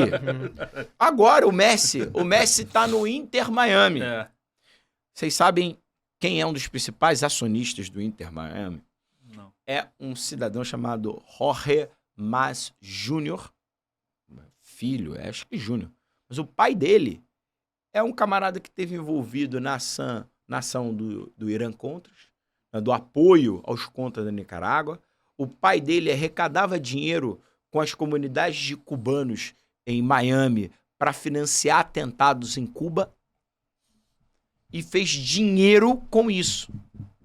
E muita gente está apontando, o Lúcio de Castro está fazendo uma série de denúncias apontando o seguinte, olha, ele está usando o Inter Miami, o Beckham, que fica ali à frente, sorrindo, o Messi, para limpar o dinheiro sujo que vem desse anticomunismo atroz que existe ali na Flórida. Muito fanboy do Messi agora recentemente tentou... naquela dualidade de Cristiano Ronaldo e Messi e tal, eu acho uma baita contradição do Cristiano Ronaldo pelos posicionamentos políticos que ele já fez, inclusive de não apertar a mão da galera de Israel e tal, não sei o que, de querer trazer para esse lugar político. Eu acho uma contradição ele ser garoto propaganda de uma monarquia e ditadura, eu acho. Mas que, não, porque o Messi tomou essa decisão de ir para Miami por causa... Mas tomou essa decisão de ir pra Miami porque ele quer andar no Walmart em paz. Claro. Porque futebol você viu Exatamente. E pra que ele quer ganhar dinheiro? E ele tá vendo o futuro pra família dele. Sim. Beleza. Não, mas ele ganha, tipo, muito menos, assim, do que ele iria ganhar na proposta. Mas eu acho que ele... Até porque na Arábia Saudita ele já ganha. Ele já é garoto propaganda da Arábia Saudita. Vamos lembrar disso. Ele vai. Teve uma polêmica no PSG porque ele ficou lá 3 dias. Ele é um garoto propaganda do turismo da Arábia Saudita. Pô, não sabia. Então ele já ganha. Avisa isso pro fanboy. Que ele tem uma foto dele com a águia, né, e tudo mais. A família dele vai lá, tira fotos em atração turística. Então ele já ganha. Mas aí eu vou para um outro lado, que é o seguinte. Augusto. O Cristiano Ronaldo ganha dinheiro com a ditadura da Arábia Saudita. Beleza, cara, mas olha só. Onde você vai... Se você for atrás de dinheiro limpo, cara, você vai escolher a dedo. Concorda comigo? É muito difícil. Então, assim, eu também não aponto o dedo para quem vai atrás desse dinheiro sujo, não. Eu acho que é trabalho. Infelizmente, é trabalho. Enquanto ele é empregado, eu tenho muita dificuldade. Outra coisa é você ser sócio, outra coisa é você... Se você for empregado, cara, você tá ali ganhando teu dinheiro. Mas mesmo associando tua não, imagem, eu entendo. Por exemplo, tem uma fala recente do Pedro Certezas, que ele tava falando sobre a SAF do Botafogo, né? Quem não conhece o Pedro Certezas, jornalista humorista botafoguense, em que ele falou que ele teria um conflito interno muito grande se o Botafogo estivesse no lugar do Bahia, tendo sido comprado por um fundo árabe de uma monarquia que persegue jornalistas e tal. E eu me coloquei numa posição meio assim, tipo, porra, eu também me sentindo incomodado. Tá bom. Mas vamos lá, você sabe de onde vem o Texco? Sim. Qual é a biografia do Texco? Não, claro. Da onde vem o dinheiro do Texco? Sim, evidente. Hoje em dia a torcida do Botafogo exalta um investidor americano que fala time to set fire. Beleza, tá dando certo. Mas assim, tá entendendo aonde eu quero chegar? Sim. A gente tá apontando dinheiro pro Grupo City, mas da onde vem o dinheiro do Ronaldo? Tem um Ronaldo ali, mas da onde vem o dinheiro? Um cara que me muito pegou difícil numa isso, contradição, mas eu assumo o meu lugar de ranço, tá? Foi o senhor Luiz Castro. Porque o Luiz Castro, ele virou comentarista do Sport TV ao longo da Copa do Mundo.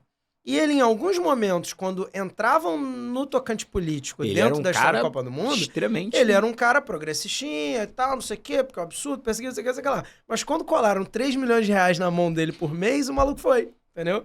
E falou, não, mas... Aí perguntaram pra ele, um jornalista perguntou na coletiva de Foi o despedida, Cícero né? Melo, pô. Foi, é verdade. Cícero Melo. E perguntou, É o não, mas CCB, vem né? cá. Vocês são... Mas vem cá, pô, você não acha contraditório? Porque, pô, quem tá indo pra lá tá virando garoto propaganda de um regime autoritário, que tá querendo aliviar a barra pelo futebol e tal. Ele usou o sport washing explicando em Claro. português, né? Aí ele falou, não, mas política é política, isso é isso. Eu não consigo separar, cara. Não, eu sei que é difícil separar, cara, mas assim, o que eu falo é... Vai lá, ó, o Botafogo quase foi campeão brasileiro com o Emil Pinheiro, que era bicheiro.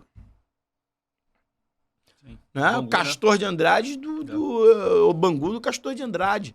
Ah, o Flamengo. O Flamengo tem uma diretoria aí que eu não posso falar muito, senão eu vou ser expulso do cargo de conselheiro, mas é uma diretoria que eu não concordo em nada. Nada. É mais uma... Onde eles estão, eu tô do lado oposto, entendeu? Em termos políticos. Mas e aí, eu vou deixar de ser Flamengo? Não, claro. Mas tá entendendo como é muito difícil? Sim. É É muito só difícil. contradiçãozinha. Vamos cara, parar a uma pensar, dorzinha no coração. dá uma dor no coração saber que os garotos morreram Sim, em no Dona melhor Bu, ano do Flamengo, no né? melhor ano do Flamengo, Sim. da forma como queimaram e a forma como a diretoria tratou as indenizações. Pior do mundo. Pior forma do mundo. Eu tenho vergonha de falar que eu sou Flamengo quando eu lembro disso. Agora, e aí? E até hoje ninguém foi preso, né?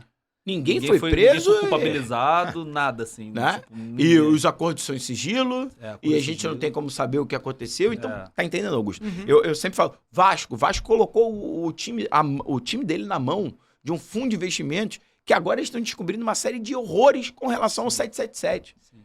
E os caras vêm aqui e falam, olha só, o Vasco vai ser grande com o 777. A gente tá começando a entrar naquela fase que a Inglaterra já tá há tempos. Quer saber o seguinte, ó, a gente tá abrindo o futebol para negócio. Sim. E o que vai ser feito desses times? A gente não sabe. Uhum. Dentro O Botafogo tá indo numa... Tá bem. Eu acho que é muito bem gerido. Eu acho tudo isso. E Agora- o acordo de assinatura ele foi muito amarrado. O Espera. cara não pode mudar um monte de coisa, ele tem obrigatoriedade de investimento. A premiação esportiva ela tem que ser reinvestida no futebol. Lembra foi uma SAF bem lembra que o United tá tendo muitos problemas com a família Glazer. Eles querem uma família norte-americana e a torcida faz campanha atrás de campanha para que eles saiam de lá. Uhum. Não, Vamos eu ver. não sou fanboy de bilionário, eu sou hater de Não. bilionário, ao contrário. Não, dentro disso que você está falando de como que as SAFs entraram e tal, eu sei que você é um cara adepto, você falou assim, odeia a diretoria do Flamengo atual e tal. Eu sei que você é um cara adepto ao futebol raiz, né? Na linha ali, Mauro, né? Do estádio, Cara, da não- moda antiga Então e vamos tal. lá. Como que...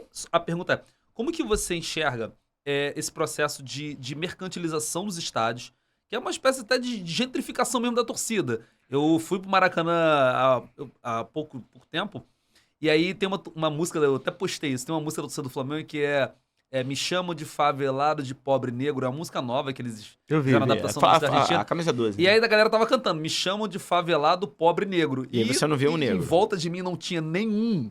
Isso era na Norte, que é o Mas a setor Norte mais tá- popular, Não é. teoricamente. Hoje em dia não é. Hoje Não, é sim, Sul. mas é o mais barato, né? Não é, a Sul. A Sul tá mais barata que a... Enfim. Por isso que a Sul canta mais, você vê mais povo na Mas Sul. eu achei tão inacreditável você... essa música com Uhum. ali um lugar onde eu estava. E como que hoje...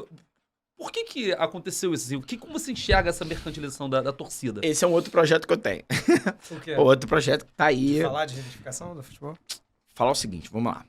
Quando é que venderam pra gente que a gente tinha que ter um estádio arena? Na época da Copa do Mundo. Copa do Mundo. Padrão FIFA, né? Venderam pra gente que a gente tinha que seguir o padrão FIFA e que isso era o ingresso do Brasil, a modernização do futebol e que isso era uma, digamos assim, um carimbo de que nós estamos entrando pro primeiro mundo do futebol. E não é. E eu faço uma comparação que... Vamos lá. Quando foi a primeira Copa do Mundo que o Brasil recebeu? 1950. Qual foi o nosso maior orgulho na Copa do Mundo de 1950? Fazer um estádio, que era o maior estádio do mundo, e um estádio onde ia o pobre de geral, o remediado de arquibancada, classe média alta de cadeiras, e os ricos iam na social, na cadeira especial. Não sei se vocês pegaram isso, também, né? mas cadeira cativa e cadeira especial, você não podia, eu acho que vocês não pegaram isso, você tinha que ir de calça jeans. Você não podia entrar de bermuda. Você não podia entrar de bermuda. Então, assim, é um estádio pro povo e era um estádio grande em que todo mundo se encontrava ali.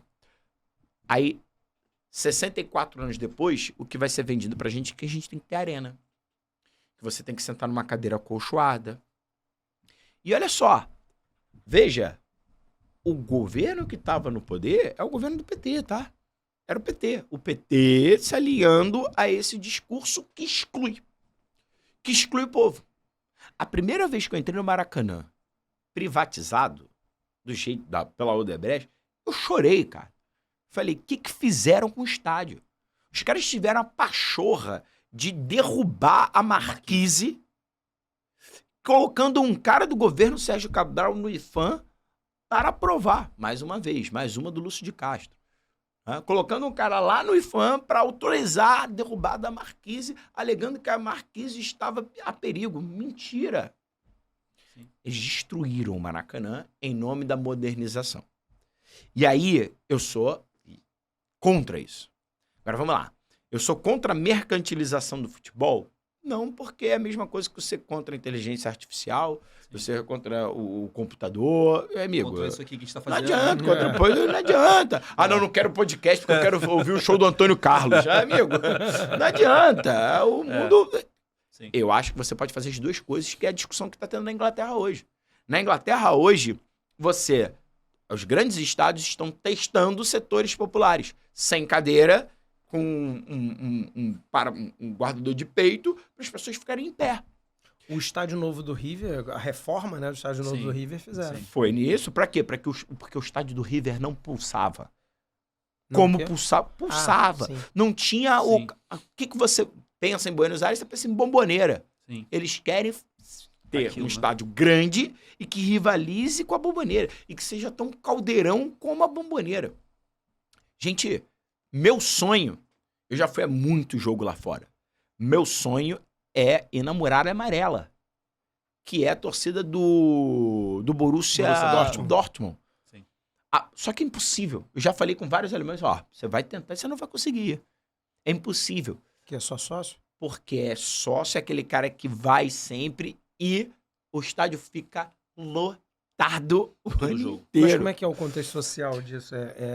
Tem esses setores populares? Popular. A Muralha Amarela é como se fosse você pegar... Tem um projeto disso no Maracanã. Você pegar o norte ou o sul e fazer todo com pessoas em pé. Ah, tá. A Muralha Amarela que você diz, só aquela parte atrás do gol. Só aquela parte atrás do gol. Você pode fazer isso. Achei que era pra ir ao estádio, era impossível. Ir pro estádio é impossível. Dizem que é muito difícil você conseguir ir na comprar Muralha ingresso, Amarela. né? E a galera deve comprar pacote anual, né? Então E é mercantilizado pra caralho. Tanto que hoje é o Signal Iduna, né? Tem naming rights. É isso. Então, assim, você pode ter os dois mundos. A grande questão é a seguinte, o que eu falo é que o ingresso do jeito que tá vai matar o futebol daqui a 10, 20 anos. Você mata o futebol primeiro, porque você olha aquele estádio que é plateia e não pulsa, então você não tem vontade de estar ali. Qual era o meu sonho, Augusto? Quando eu fui pro meu estádio pela primeira vez, cara, eu achava aquela entrada das bandeiras. Aquilo ali. Eu falava, um dia eu quero ser aquele cara que entra com a bandeira e balança a bandeira. Quando eu fiz aquilo, eu falei, zerei a minha vida. Né? Enfim, hoje em dia não tem bandeira no estádio. Não tem bandeira. Porque a polícia não deixa, não tem isso. Então eles estão matando o estádio. Bateria, cara. Não tem bateria, eles estão matando. Outra coisa, quando eu fui pro estádio, eu era um moleque do Meia que não tinha grana, cara. Eu nunca vou esquecer meu pai falando, olha, ou a gente vai nesse jogo, ou a gente vai... Escolhe aí o jogo, porque não tem dinheiro pra ir nos dois. Eu, vamos nesse daqui, tá? Mas, enfim, hoje eu não teria... Eu, do Meia, lá, o Daniel, de 1993, não teria dinheiro pra ir pro estádio. Por quê? Porque meu pai tem que ser sócio-torcedor, porque além de sócio-torcedor ele tem que pagar, porque além de pagar ele tem que... Não dá, é caro. Então, é o que você falou, você está elitizando. E aí você elitizando e toda vez... Agora, e a torcida do Flamengo agora tá discutindo isso, porque todo resultado ruim, você percebe o seguinte, cara, o estádio não pulsa. Isso vai cobrar um preço daqui a 10, 20, 30 anos. Então não é que eu sou contra a mercantilização. Eu acho que você pode fazer uma mercantilização com inteligência. Inclusive. Você tem que fazer isso. Não é por uma questão social, porque aí tem esse... você quer fazer... aí justiça social com o estádio. Não. O que eu quero é que o time não perca as características. Você vai a jogo do Real Madrid, é um troço horroroso. Eu já fui. Você faz jogo do Barcelona, é um troço horroroso. Já fui. Agora, você vai jogo na Argentina... Tu já foi nos dois estádios? Infelizmente, eu já fui nos dois estádios. Eu não tinha jogo nos dois, eu fiquei nunca vi. Que tinha uma Copa do Rei. O quê? Não, peraí. Você tá falando do Bernabéu e do eu fui a jogo nos dois. Não, jogo na Argentina que eu perguntei. Na Argentina ainda não, é o próximo passo. Misturando a porta. É o próximo passo. Não, eu fui, assim, não tinha... agora eu não vou lembrar... Não, foi o Madrid. O Barcelona não tinha jogo, porque eu fiquei 3 dias em cada cidade só. E aí o Madrid teria jogo caso fosse... pra final, pras quartas. Não, caso avançasse, era a fase inicial, assim, era início de ano. E aí perdeu. E aí foi eliminado, tipo, por uma porra de um time da terceira. Eu falei, não, eu vi uma eliminação do Real Madrid no Bernabéu, pro Mallorca. Aí depois eu fui ver... Não, era um time, assim, que eu nem conhecia, era uma parada o bizarra. estádio na Espanha, tétrico. Na Inglaterra, já tem aquela torcida, né? já pulsa mais, dependendo do lugar que você for na Inglaterra. Eu peguei um estádio de segunda divisão, Sheffield Wednesday, que foi o estádio que aconteceu a maior tragédia do futebol inglês, né, que os 96 torcedores do Liverpool morreram. E fui no estádio do Manchester City, que aí já é uma torcida que não pulsa tanto. Mas a arena também, né? É a arena. E aí, pra você ter noção, era... Manchester City versus Port Vale. A torcida do Port Vale é a torcida que mais ganha. Na Inglaterra, mais canta. Na Inglaterra você tem um fenômeno que é as torcidas visitantes cantam mais porque a galera do povão que viaja. Então, as torcidas visitantes cantam demais. Cara, teve uma parada dessa agora não é puxando o braço pra mensadinha, não. Não, pode falar, cara. O Botafogo e Palmeiras lá no Allianz, que ganhou com o gol do Tiquinho. Aí a galera da torcida do Palmeiras fazendo vídeo, falando, porra, a gente tá aprendendo as músicas dos caras. Sim. Porque juntava só os loucos, mano. Só os malucos que viajam. Porra, o cara vai lá pra tomar porrada da polícia de São Paulo. Sim. E teve um monte de vídeo lá de fora e tal. Já fui lá. O cara tá alucinado lá dentro. É isso, já foi na a polícia paulista é um pouco complicadinha com times que viajam pra lá. Não, eles dão jogo porrada, do Palmeiras. vídeo assim, tipo, não, aqui não é lugar de carioca beber não, tem que entrar no estádio por 1h30 antes. Mas aí aconteceu o quê? A garota morreu. Sim. Nisso da ineficiência da torcida da polícia de São Paulo de gerir uma torcida visitante. E aí agora colocou a culpa no cara do Flamengo, agora viu que parece que foi uma garrafa jogada. Gente, olha que coisa louca. Era jogar a garrafa de um lado pro outro. Então assim, tem alguma coisa errada. Alguém tem que falar o seguinte, olha só, a gente tem que moralizar isso daqui. Como é que o Estado... Vocês já pararam pra pensar como é que o Estado... não é capaz de organizar um jogo de futebol? Isso é muito assustador, cara. Como é que você vai pedir... Se a polícia não é capaz de organizar, de garantir a segurança do cidadão que vai pro estádio, acabou. São Paulo torcida única, né? São Paulo torcida única e a gente acha bonito. Outra coisa que eu sempre falo para incomodar. Não podemos criminalizar a torcida organizada. O professor Maurício Murad é o maior especialista em torcida organizada. Ele fala que apenas 5% dos torcedores organizados são vinculados a alguma organização criminosa e têm alguma passagem pela polícia. Ou seja, 95% dos torcedores organizados, como eu fui, não tem passagem pela polícia e estão ali para torcer. Cara. Mesma coisa de uma favela. Os favelados são todos bandidos. Não, gente, menos de 5% do local. Mas aí vem uma discussão que eu tenho, e eu incomodei muito na última palestra que eu dei, porque eu falei isso. Já percebeu quantas vezes o torcedor comum fala, mas é bandido organizado? Já percebeu que o camarada que tá na organizada, ele tem um estereótipo muitas vezes? Ele é preto, ele Não tá bem vestido. não tá bem né? vestido, Sim. ele vem de comunidades muitas vezes. Já Sim. percebeu que existe uma criminalização desse torcedor e que há uma vontade de grande parte da sociedade em limar esse torcedor Dali. do convívio? Sim. Vvamos pensar nisso. Sim. Porque Lá grande... fora é assim também? A questão Cara, das organizadas. Eu sei lá que tem muito desse mesmo Tem. estereótipo, mas eu Então. digo nicho social. Na Holanda, na Inglaterra, desculpa, na Alemanha nem tanto. Na Inglaterra, não existe torcida organizada, né? Lá é o hooligan. Hooligan é todo torcedor violento. E esses torcedores violentos, grande parte são working class. A criminalização dos hooligans por parte do governo Margaret Thatcher, ele vem acompanhado de uma higienização dos estádios. Sim. É você tirar a classe trabalhadora da arquibancada e trazer apenas rico para a arquibancada. Hoje em dia é discutido, por quê? Porque é uma arquibancada que não pulsa. Uhum. E o trabalhador, ele vai assistir jogo em qual lugar? No pub. Que ele vai pagar o que ele vai consumir de cerveja ali. Ele pode ficar com a galera assistindo no pub e comprar uma pint só, por 5. Eu acho que um paralelo com isso é você falar de 2019 Flamengo. O público que estava no estádio, lá em Lima, assistindo o jogo, né? E aí depois a Presidente Vargas. O povo encontrou com o time a na Presidente Vargas. Vargas era preta. É isso. Era o povo preto, pobre, isso. gente descendo do Que foi trem excluído. ali e tal. E você olha pra final do Flamengo em Lima, então Montevidéu, que é mais sintomático ainda, a torcida branca, classe média alta, e o povo tava Posso ali tocar Presidente na Vargas. ferida também? Qual é a grande zoação que a torcida do Palmeiras faz com a torcida do Flamengo em Montevidéu? Não cantou. Que a torcida do Flamengo não cantou e a torcida do Vento, Flamengo né? cantou. É. Né? Agora vamos lá. A torcida do Palmeiras foi financiada, a Mancha Verde foi bancada pela Leila Pereira pra ir cantar. Sim, sim. Só foram os organizados. Sim. Foi a galera que foi bancada pra ir, porque senão não ia conseguir. Sim. A torcida do Flamengo não. Os organizados tiveram que juntar aqui. Foi meia dúzia ali. Meia dúzia, Não tem... é. Eu não tô dizendo que... Gente, aí vai... Ah, mas então você tá querendo dizer que o cara que tem dinheiro não canta e o cara que tem... Não tô fazendo isso. Essa dicotomia é um erro. Sim. Só que tô querendo dizer o seguinte. Esse camarada tá sendo excluído. Sim. Né? Por exemplo, o setor sul do Flamengo é o setor que tem mais... A galera com menos condições. Claro que quem vai ali tem condição, né? Não tô Sim, dizendo... sim. É caro. Mas é porque é o plano de sócio Canta torcedor mais barato. Quem não consegue comprar norte, Exatamente. vai pra sul, né? Exatamente. É. Então essa galera tá conseguindo entrar aí. Sim.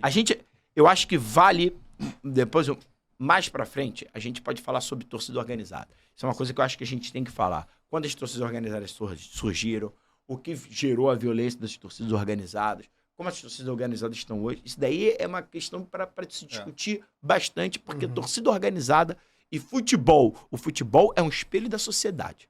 Sim. Eu A gente acho, tem que eu pensar acho nisso. muito curioso. Eu não me lembro agora com quem que eu tava falando um dia desse, contando da história da música, que todas as torcidas do Rio cantam contra a do Qual? Flamengo. E Qual, a do qual? Botafogo, inclusive, a Festa da Raça está em extinção.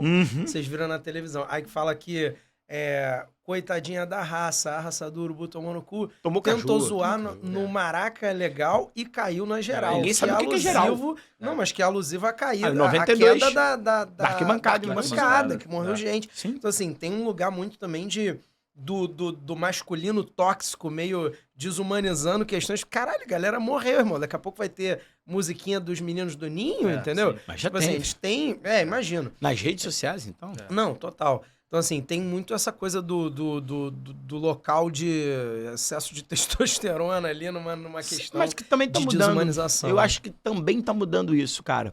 Eu acho que eu vejo também mais mulheres participando. Eu acho que a mobilização com a Copa do Mundo de futebol feminino Feminino, né? nesse ano está sendo muito maior do que nos outros anos. Sim, sim. Então, assim, isso também vai mudar. Jornalistas mulheres, Né? comentaristas mulheres, cada vez Está mais. mudando. narradora. Então, narradora. Então, é. acho que eu tenho certeza que isso também, mais uma vez, o futebol é reflexo da sociedade. Se o futebol é violento, é porque você tem uma sociedade violenta. Se o futebol é corrupto, é porque você tem uma sociedade corrupta. Se o futebol é machista, é porque você tem uma sociedade machista. E eu espero que isso mude. E eu acho que tá mudando. Eu acho que uma análise interessante também nessa temática, só para encerrar, pra ser curto, é olhar para a seleção brasileira de futebol, né? Você acha que... É uma pergunta que nem estava na nossa pauta, eu pensei nisso agora. Mas o legal Eu é pensei isso, nisso agora. gente. É a troca, vamos lá. Você acha que a seleção brasileira e os clubes, tá? Eles foram também se embranquecendo, ao mesmo tempo em que a classe média tá ali agora. E você acha que a gente pode fazer um paralelo disso, de ter acabado os campos de futebol? Agora posso jogar isso. uma pelada sem que Aí. achar uma grama sintética. Olha É só. isso? É Olha nessa só. pegada? Você tá pegando... Sabe de onde você tirou isso, né? Sueli Carneiro, Mano Brown, né? Ah, garoto. Claro que a referência é a Sueli, né? Eu Claro. sei, só fonte. Então, Ela fala sobre isso, né? Nesse Sueli. momento eu discordei um pouco dela. É. Né?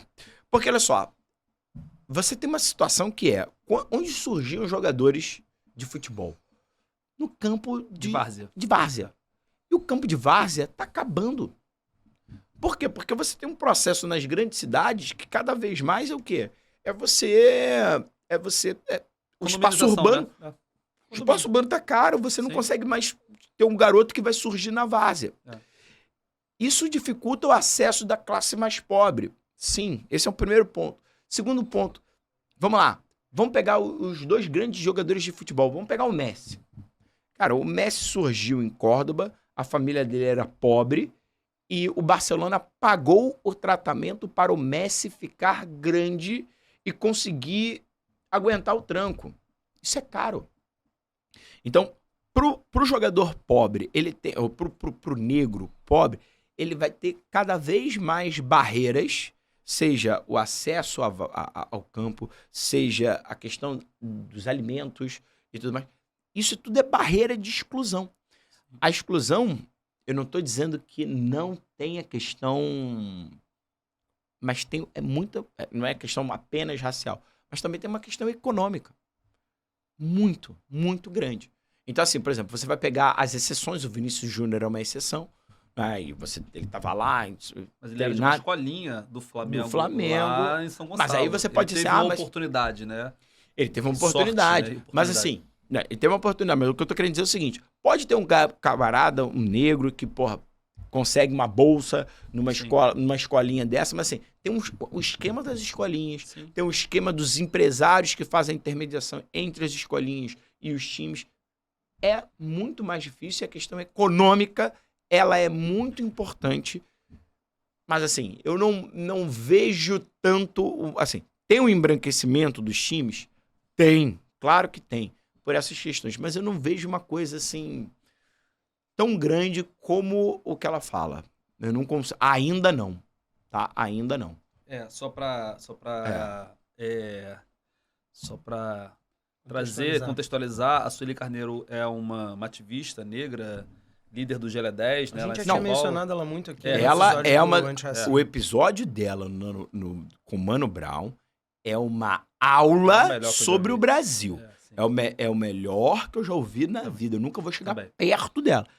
É só essa questão que eu acho que é um pouco maior, entendeu? Porque a gente tá no futebol e tudo mais. Eu acho que é um pouco maior, tem uma questão econômica, tem uma urbanização. O Brasil na década de 50, 60 não era tão urbanizado. O próprio Mano Brown fala de como era o Capão Redondo na época que ele era moleque, era uma coisa meio do interior e tudo mais, com muito espaço. Hoje chegou o metrô no Capão Redondo, tem muito mais gente. Então, acho que existem barreiras econômicas que são muito importantes para também promover esse processo de exclusão. Mas aí é uma exclusão do negro também. Porque sim, claro. É intrínseco. Claro, tá intrínseco, tá relacionado. Mas eu só queria ressaltar esse processo do solo urbano mais caro e tudo mais. Sim, claro. Da gente... Vamos parar pra pensar uma coisa que a gente não tem, cara, que é nas escolas públicas um apoio à educação física. O moleque nas escolas... Gente, a escola tinha que ter quadra, campo, a escola tinha que ter o atletismo. Não adianta a gente ficar só de 4 em 4 anos defendendo o atletismo, achando linda a história do cara que foi... Não, a gente tinha que estar apoiando lá atrás. Cadê a reforma do ensino para privilegiar isso, o esporte? Não tem. Então são muitas barreiras. Muitas. Vamos fazer a dinâmica da caixinha de pergunta? Caixinha de Porque pergunta? vamos, Ih, rapaz. tu não sabia dessa, não? Tu me Eu te falou. contei isso. A gente tem uma dinâmica agora recente, de uns episódios pra cá, de abrir uma caixinha de perguntas, né? E teve um monte de perguntas. Aquela que eu compartilhei, né? Teve muita Tu pergunta. compartilhou, verdade. Teve? Pergunta. A gente então até vambora, citou- depois Pra escolher 5 foi difícil. Não É. tem problema, depois a gente pode fazer. Vai desenrolar A gente bastante. até desenrolar. citou, até puxando pro outro episódio que a gente gravou ainda agora, que é a primeira vez que a gente faz 2 no mesmo dia. Ih, rapaz. E a caixinha de perguntas a gente abriu em sequência, né? Uma da LGBTfobia que a gente fez agora e uma do futebol. A do futebol teve quase 40 perguntas, a da LGBTfobia teve 8, né? Mas só que ali é um tema mais também. Acho que as pessoas também têm mais. Não, mas é caixinha Receio, fechada não? também. Ah, é? É Ah, tá. fechada, entendeu? Então é E sintomático do futebol interesse é um das assunto, pessoas. Chama muita atenção. Bom, vamos lá. Pergunta do Sérgio que diz... A pergunta que não quer calar, esse daqui é... Será que Eu é o suspeito... Ah, Não, é eu o Sérgio suspeito- Gil, cara. É o Eu Sérgio suspeito Gil. que essa pergunta aqui foi você que plantou. A pergunta que não quer calar, o Flamengo é ou não é campeão de 87? É claro que é campeão de 1987. Bem rápido, né? Basicamente é o seguinte, a CBD foi transformada em CBF e a CBF teve uma série de más administrações no início da década de 80, até que em 1986 a CBF falou, eu não tenho condições de articular o Campeonato Brasileiro. E aí ela passou a gestão para os times, para os clubes de futebol. E aí o Clube dos 13, que é uma panelinha dos times mais poderosos, resolveu administrar o Campeonato Brasileiro de Futebol de 1987. Pegou os times mais populares e amigos, né, dos poderosos e fez um módulo. E os times que eram menos atrativos ficaram com um outro módulo. Tá? Como se E aí fossem o pessoal divisões? critica... Eram 2 módulos diferentes. Como se fossem divisões, mas eles não Grupos. chamavam assim. Qual é a grande crítica que se faz? Que o América, que foi terceiro colocado no campeonato de 1986, ele ficou como se fosse na espécie de segunda divisão. Né? Então o pessoal critica muito isso e tudo mais, enfim. Quando o campeonato conseguiu a patrocínio da Coca-Cola, não sei se vocês lembram que todos os times, à exceção do Flamengo, tinham o patrocínio da Coca-Cola e tudo mais. Quando o campeonato estava organizado, a CBF resolveu, opa, peraí, também quero. E qual foi o dirigente escolhido para ser o representante do Clube dos 13 junto à CBF, para dialogar com a CBF? O senhor Eurico Miranda, que Deus o tenha. E o Eurico Miranda, ele traiu a confiança do Clube dos 13, aceitando que a CBF iria organizar o cruzamento dos 2 módulos. Os clubes falaram, não, a gente não vai aceitar isso. Tanto que Flamengo e Inter fazem a final e dizem que não vão aceitar o cruzamento com o pessoal do outro módulo. O Flamengo ganha do Inter e eles não aceitam o cruzamento. A CBF faz um jogo pro forma. Aí Não do sei, outro se veio o vocês, esporte. não, Né? não sei se vocês sabem que a final do outro módulo terminou empatada. Empatou. Teve uma final foi para os pênaltis e terminou Ficou empatado. batendo, Isso é ridículo. e não terminou. Isso é ridículo. Aí depois fizeram jogos de fantasma, né? Foram lá, teve WO para que os 2 times se enfrentassem e a CBF declara o esporte campeão. Então, assim, mais uma vez, referendar que que o Flamengo não é campeão de 87 é baixar a cabeça para dirigente que numa sala decide, né, ganhar dinheiro em cima do futebol e da paixão da população. Pega todos os jornais, pega todos os programas de TV, revistas, e você vai ver quem é campeão de 1987. Enfim. Tá? Então, é história. Uma questão é história. Uhum. Tá? A pergunta do Davi. Nunca entendi muito bem esse lance da democracia corintiana. Cara, isso é uma Pesquisei um pouco, mas é bem vago ainda pra mim. Falem sobre isso. No final do meu livro eu falo sobre isso. Eu falo sobre como o futebol usou e foi usado pela ditadura, lembra disso? E no caso da democracia corintiana é um movimento muito interessante. É um momento de abertura do regime militar, né, da ditadura civil-militar. E em 1979 você tem a lei da anistia. Em 1979 você tem a volta dos partidos, do pluripartidarismo. Em 1982 nós temos nós temos eleições diretas para governador dos estados. E entre 1983 e 1984 nós temos uma campanha que é a campanha pelas diretas já. Ou seja, que em 1985 o presidente fosse eleito pelo voto direto. A sociedade brasileira abraça essa causa. E o time do Corinthians tinha jogadores como Walter Casagrande Júnior, uma das referências, né, minhas, foi o primeiro jogador de futebol que me deu um autógrafo. Então eu tenho, assim, o Casagrande, ele me chamou na Gávea, lembra que tem assim, o vestiário, ele falou, vem cá, garoto, e me deu, e é uma referência. O Walter Casagrande Júnior, Sócrates, né, Vladimir, esses caras se unem e eles resolvem fazer o seguinte, olha, vamos usar o Corinthians, que era um time popular, para defender a volta da democracia. E defender a volta da democracia não apenas na retórica, mas também no dia a dia. Então, os jogadores escolhiam qual seria o esquema tático, se iria ter concentração, se não iria ter concentração, quem seria o técnico, né? Era tudo muito democrático na gestão do Corinthians. E o Washington Oliveto, que era um dos maiores publicitários, e é até hoje, da história do Brasil, da W Brasil, né? Da W Brasil, ele ajudou com uma campanha publicitária, né? Isso de graça, assim, naquela lógica. E o Juca Kfouri, que era diretor da Placar, também impulsionou, através da Placar, que a democracia corintiana chegasse no Brasil inteiro. Eles tinham uma frase que era ganhar ou perder, sempre com democracia. Tá? Então eles foram muito importantes, eles participaram das manifestações pelas diretas já. O Sócrates chegou a falar, se a emenda Dante de Oliveira, que previa as diretas já, for aprovada, eu não vou para a Itália. E aí perguntaram pro Casagrande, qual é a pergunta que você queria ter feito pro Sócrates que você nunca fez? Ele, cara, eu queria perguntar para ele se as diretas já fossem aprovadas, como é que ele ia fazer para não ir para a Itália? Porque ele já estava vendido. Né? Então, mas pô, dali é um discurso dele no Vale do Anhangabaú para milhões de pessoas. Então é um movimento muito interessante. Se qual é o nome do garoto que perguntou, do rapaz? O Davi. Lá, Davi, se você quiser, manda e-mail para mim, entra lá no Café História, que eu mando alguns artigos a respeito. Show. Tá? Pergunta da Mari foi muito legal. Inclusive foi a única pergunta feminina das 4 que a gente Tem que ter mais. A gente nem olhou e depois quando olhou tinha uma só. Mas tem que ter mais.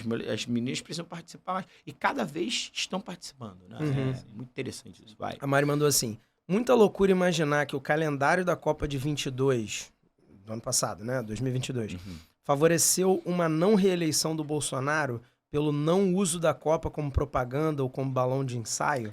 Que só contextualizando, tá? A Copa do Mundo ocorreu em dezembro, né? Em virtude do clima lá do Catar.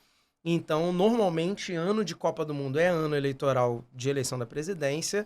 E, geralmente, a Copa do Mundo ocorre meses antes da eleição. Geralmente, termina a pauta Copa do Mundo, começa a pauta campanha oficial, né? E aí, a Mari tá falando, pô, como a Copa foi depois da eleição... Você acha que se tivesse sido antes, o governo poderia ter se apropriado? O governo tentou se apropriar de várias formas. O governo tentou se apropriar, por exemplo, da festa do bicentenário da independência. Né? Então, eles tentaram fazer isso e não conseguiram. Não faço essa relação direta entre ano eleitoral e sucesso da seleção. Você pode, por exemplo, em 1962, a seleção brasileira foi bicampeão do mundo, e os caras não conseguiram usar. Né? O governo João Goulart, 62 para 63, teve problemas, em 64 teve golpe. Né? A gente sempre tem muito 1970 na nossa mente. Tá? Mas não necessariamente, por exemplo, o JK foi campeão em 58, a seleção brasileira foi campeã, em 60 ele não consegue fazer sucessor. Ah, mas tem 2 anos, então vamos mais para frente? 1994, Fernando Henrique Cardoso é eleito, as pessoas lembram disso. Não, 2002, tá. o Brasil ganhou a Copa, mas o FHC não conseguiu emplacar isso que eu ia falar, Serra, né? Não conseguem emplacar o Serra. Então, não necessariamente isso acontece, tá? Eu não gosto. 2006, a seleção teve vexame e o Lula foi reeleito. Então, eu acho que é legal a gente não fazer essa associação, tá? Com certeza o governo Bolsonaro iria usar a Copa do Mundo, não tenho dúvida. Se fosse campeão ainda. Mas, se fosse campeão ainda, agora, se não conseguiu usar o bicentenário. Inclusive, eles trouxeram o coração do Dom Pedro e deu errado, não sei o quê. Então, eu não vejo essa associação, não. Eu acho que ele poderia usar, mas tentar usar é uma coisa. Usar é outra coisa. Agora, ter resultado, eu não concordo. Tá? Boa. Não concordo. Mas foi um raciocínio. Não, o raciocínio foi ótimo. E olha só, o raciocínio dela é um raciocínio que muita gente faz e a imprensa faz. Isso ganha muita repercussão. Eu tô nadando contra a corrente, tá, Mari? Eu tô nadando contra a corrente. Eu não acho que isso é tão influente assim, tá? Show. O Júlio mandou, o que você acha desse lance das SAFs, liga profissionalizada, etc? Vai mesmo mudar o patamar do futebol do Brasil? A gente já falou um pouquinho, A gente falou um pouquinho. Eu não acredito que a SAF vai necessariamente mudar o patamar. O que muda o patamar é a gestão. O Vasco é uma SAF e não mudou o patamar do Vasco. Por quê? Porque a gestão, por enquanto, ela se mostra ineficiente. A gestão do Botafogo, desde o início, não é porque tá ganhando agora, mas você vê que é uma gestão muito eficiente.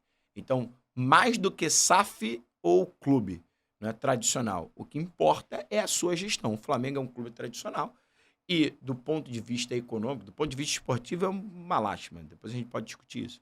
Mas, do ponto de vista econômico, é muito bem administrado. Então, é muito mais administração. Você pode ter SAF falindo. O que mais tem no mundo é SAF falindo. E o Robson, a quinta pergunta, diz: o que vocês pensam dessa onda de técnicos estrangeiros aqui? É uma opção técnica real mesmo?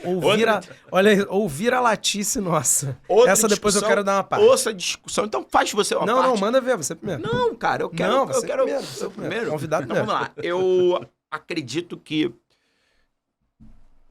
futebol mudou muito. Você querer discutir, porque na época do Lazzaroni, o futebol é outro a partir do século XXI. E a partir das mudanças do futebol, você precisa cada vez mais ter conhecimento tático, estudar e ter um conhecimento muito grande do ponto de vista cultural e tudo mais. Então, qual é a minha visão? Não é vira-latice. Os técnicos argentinos, os técnicos europeus, eles têm um nível de educação muito maior do que o nosso e isso se reflete em campo.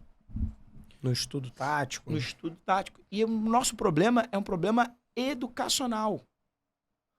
O técnico brasileiro, na maior parte das vezes, eu não estou generalizando, ele tem um discurso do Renato Gaúcho. Boleiro. Eu estive lá dentro, eu joguei bola, então eu vou... Futebol não tem como mais ser isso. Na minha época era assim, agora o futebol evoluiu. O maior técnico do mundo, que é o Guardiola, ele estuda 24 horas, ele tem uma bagagem cultural. Então não é vira-latice. O nível do Campeonato Brasileiro hoje é muito maior do que em 2019, quando veio o Jorge Jesus. Por quê? Porque a gente está dialogando com esses caras que estão vindo de fora.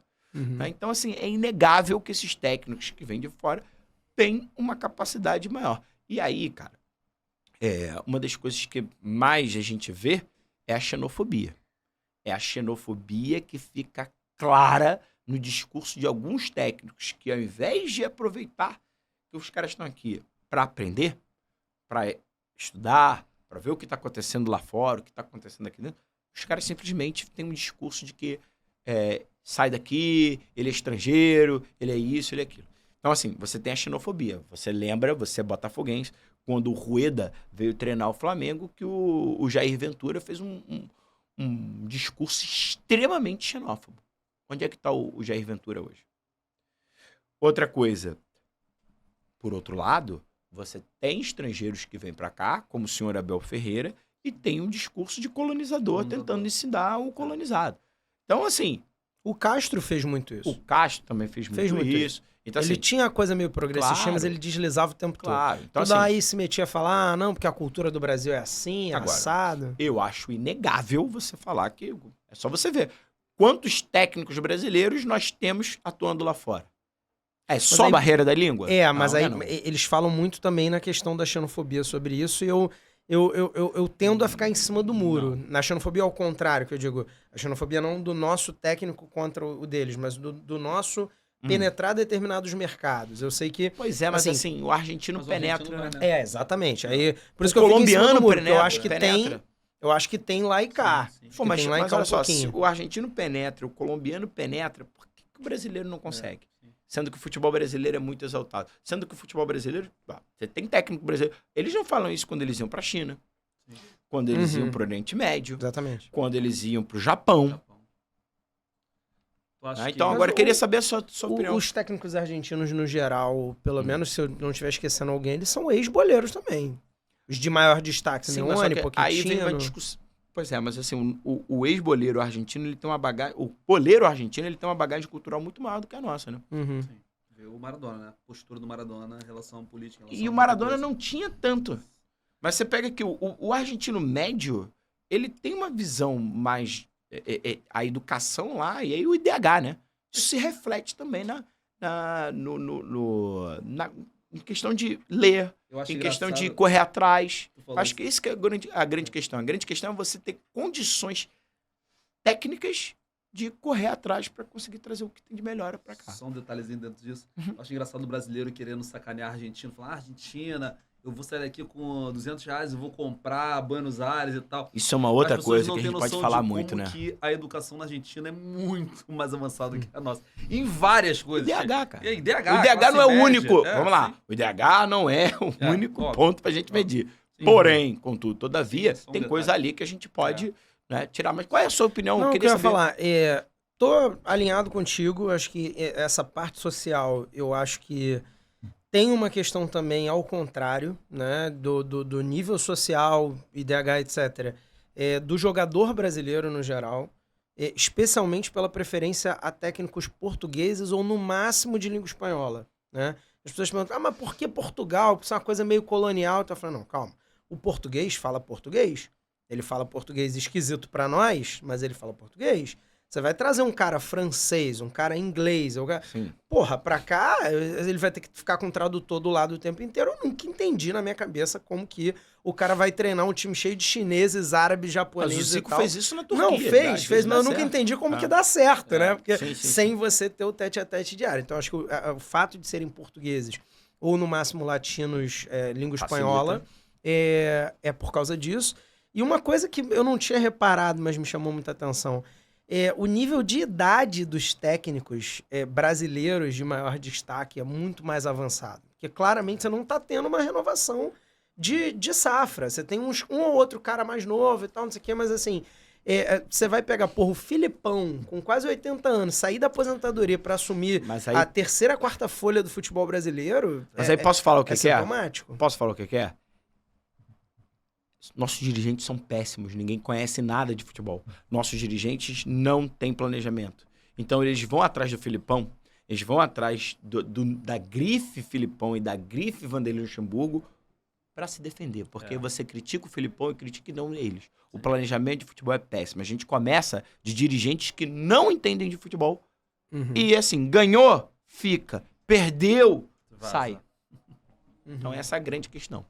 Cara, como é que a gente te encontra aí nas redes sociais? Você falou, a gente falou do Café História algumas vezes. Eu tenho uma conta no Instagram, Café História, que ali eu coloco algumas curiosidades, coloco vídeos e tudo mais, e ali eu procuro mostrar muito do meu trabalho, né? Principalmente no que diz respeito à preparação para o concurso de admissão à carreira diplomática, né? Eu trabalho num curso preparatório, e estou há mais de 13 anos preparando o pessoal para diplomacia. Então, muitas das coisas que eu tenho no YouTube... Meu canal do YouTube é pequenininho, mas eu posto alguns vídeos de diplomacia e tudo mais. E lá também.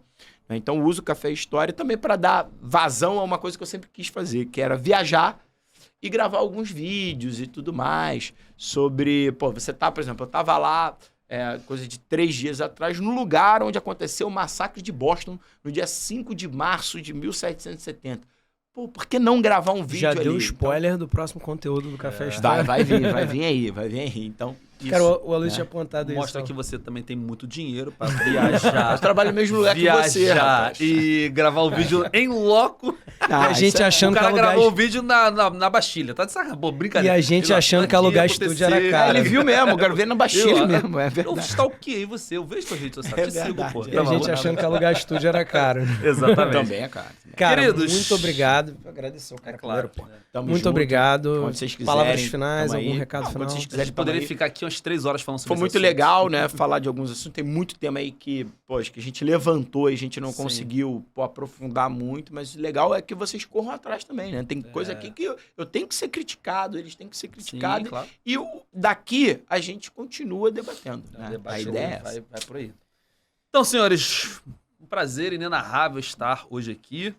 Mais uma vez, lembrem-se das redes sociais, sigam, curtam, compartilhem os conteúdos, mandem para seus amigos, grupo do WhatsApp, importantíssimo o YouTube que a gente falou lá no início. Então, se você não é inscrito no nosso canal, se inscreve, ativa o sininho, tem vídeo, corte novo todo dia. Então, é muito importante para o crescimento desse canal, para que a gente continue fazendo esse trabalho. E temas, papos como esse. Obrigadão. É isso. Tamo junto, Valeu, cara. irmão. Valeu. Valeu, irmão. Tchau, gente. Beijo, Valeu. beijo grande. Até a Valeu. próxima.